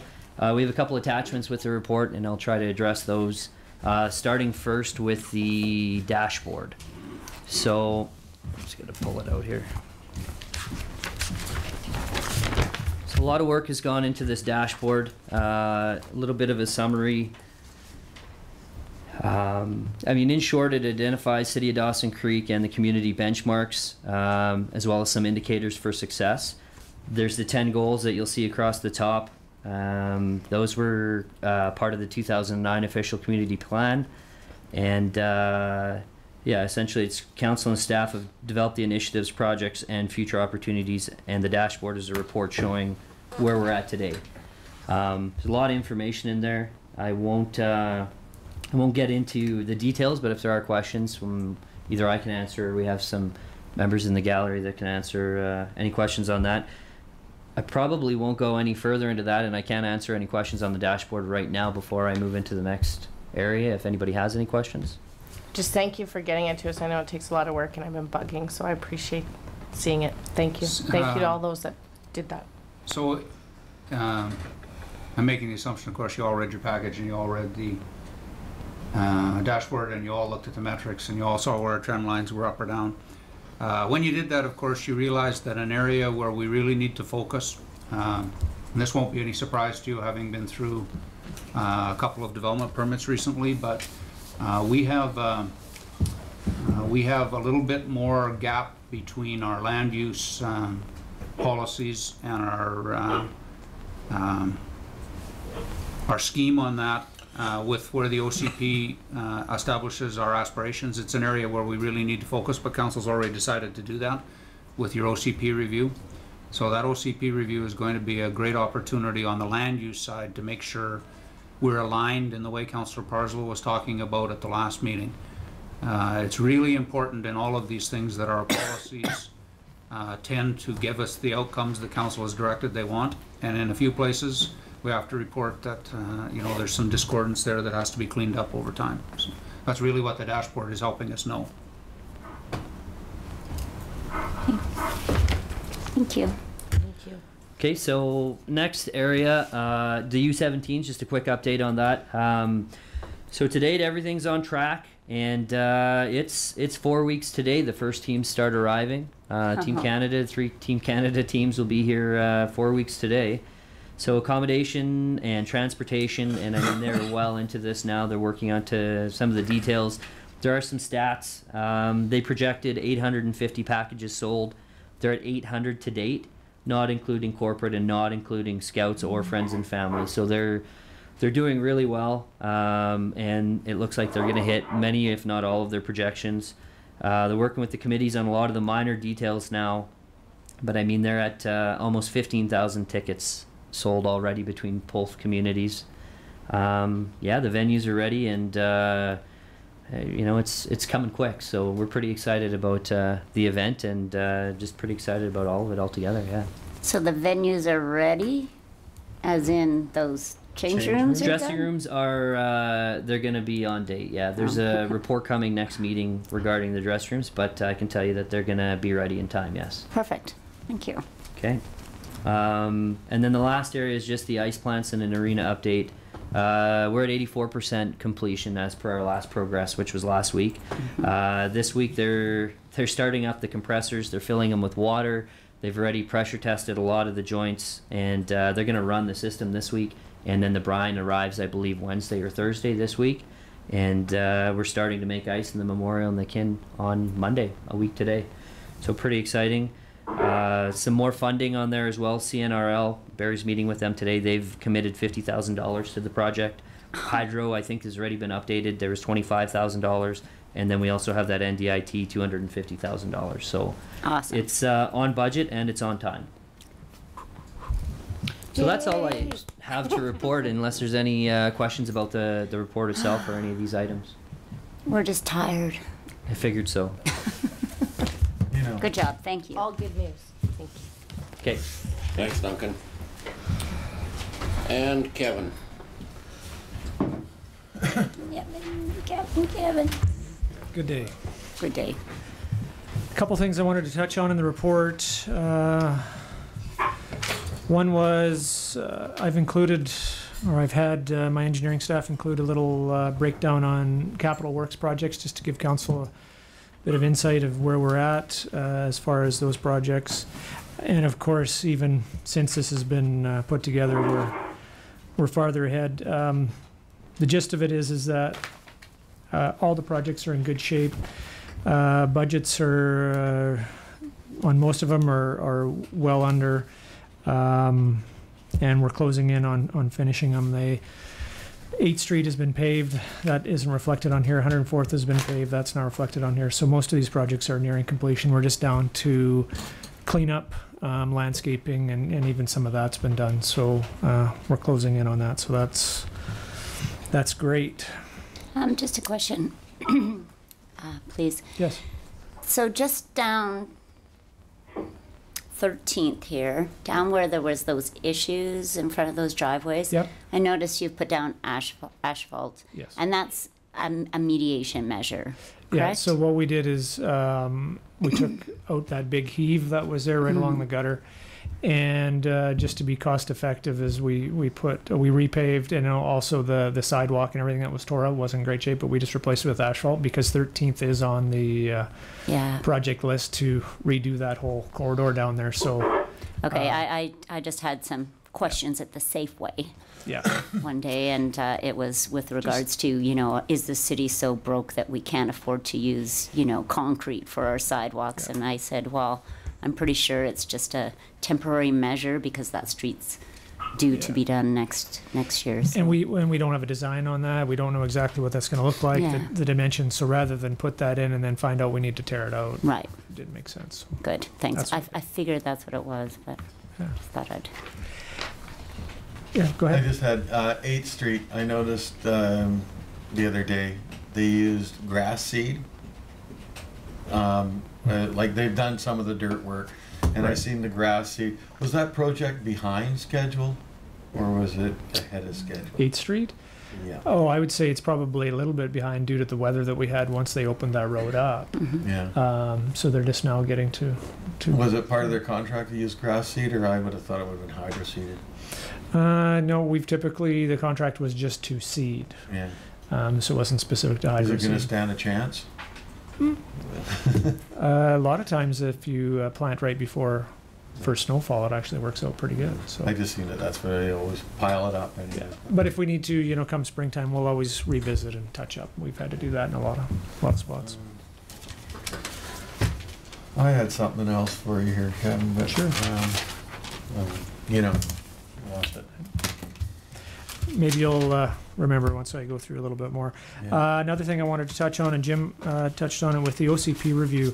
For the October Committee of the Whole, Nigel's going to put together some information, because what we want to do is bring forward a bit of a discussion that we can get a sense of where council wants to go on that. Because one of the strat priorities was to develop a budget and a bit of a work plan, so to speak, for that. But there's quite a range, everything from just kind of a little touch up to a complete overhaul, and we need, it's hard to develop a budget if we don't have a sense of where council wants to go. So we would like to have that discussion.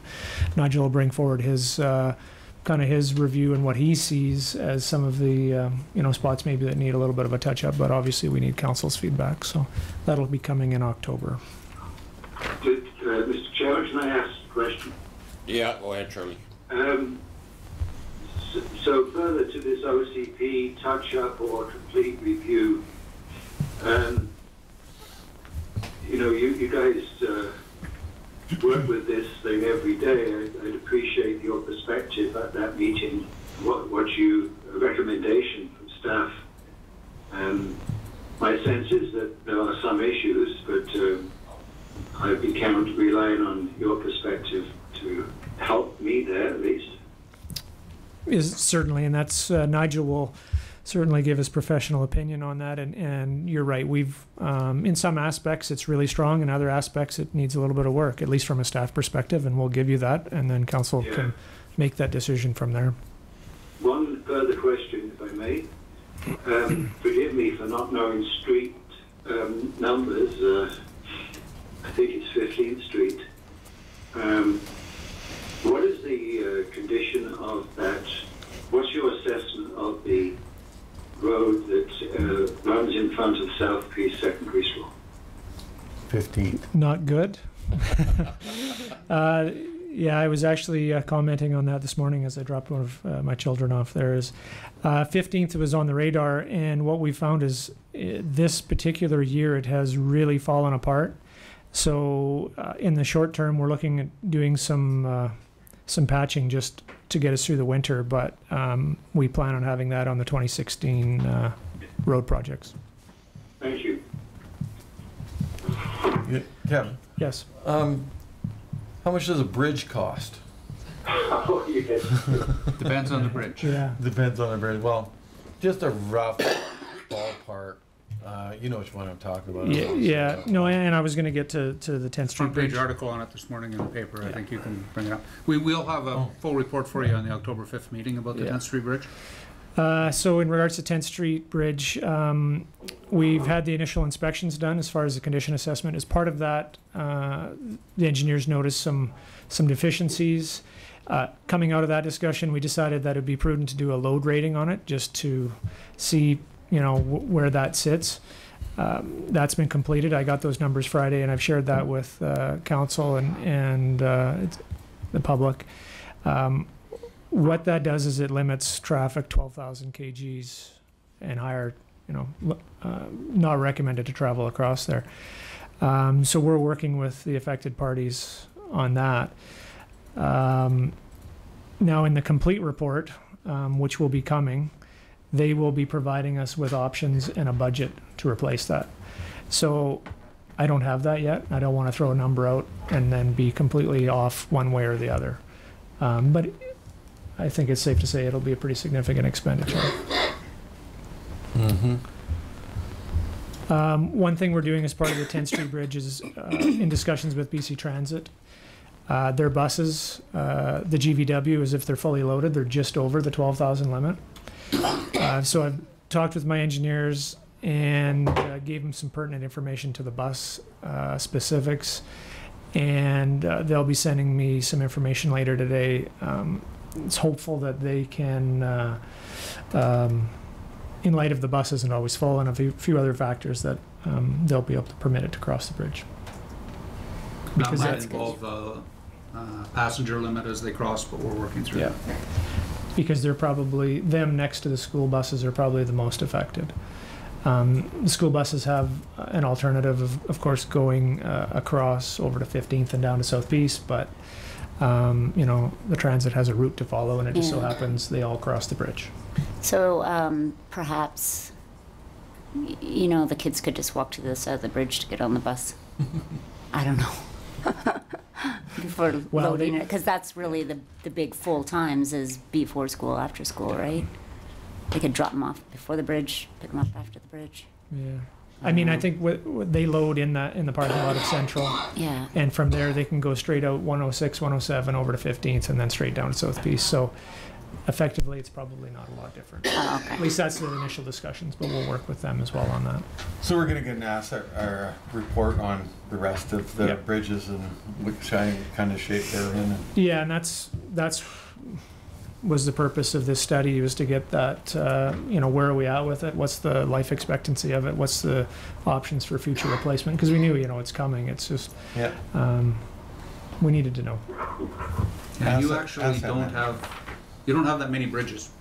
No, we don't. Mostly they're culverts. And culverts are a lot easier to assess than a bridge is. And probably the last thing I want to touch on, and just as it's very important, is new garbage containers, carts are being delivered starting this week. So they'll be arriving at people's homes with some information. The critical piece to that information is please don't start using them until the week of October 19th. Waste Management has their new truck coming. I believe they'll be getting it in their hands in the next week to 10 days, and then they'll have it here in town. But as of right now, we will not be starting until October 19th that week. So, yeah, it'll be very difficult if people start utilizing them. It'll be hard for Jason to manhandle them. He'll have really big muscles. Was there a whole lot of uptake on people requesting extra ones, or? Not yet, but I suspect when people get them in their hands, look at them and see them, they'll get a better sense. We've had a couple of questions, and I mean really just a couple, very few. But once people have them, I'm sure there'll be more questions will come. Thanks. Good, that's all I got. All you got? Yeah, I know. Thanks, Kevin. It's all good, thanks. So now we recess to closed meeting. So we need a motion. Councilor McFadden, seconded by Councilor. I'm not seconding. Just through you, Mr. Chair, we do need to add 2 more to the delegation to closed. Pardon? The Encana Event Center. We're adding. Staff. Okay, there's 2, Shannon McKenzie, who's the assistant manager, or assistant GM, and Dean Clark, who's the regional vice president. So we need a motion to allow them to come into the closed meeting. So moved. Second. You got them? Everybody in favor? Thank you. Taking a break or no? We're taking a break, yeah. You might want your 7 minutes. There's 7 minutes, yeah.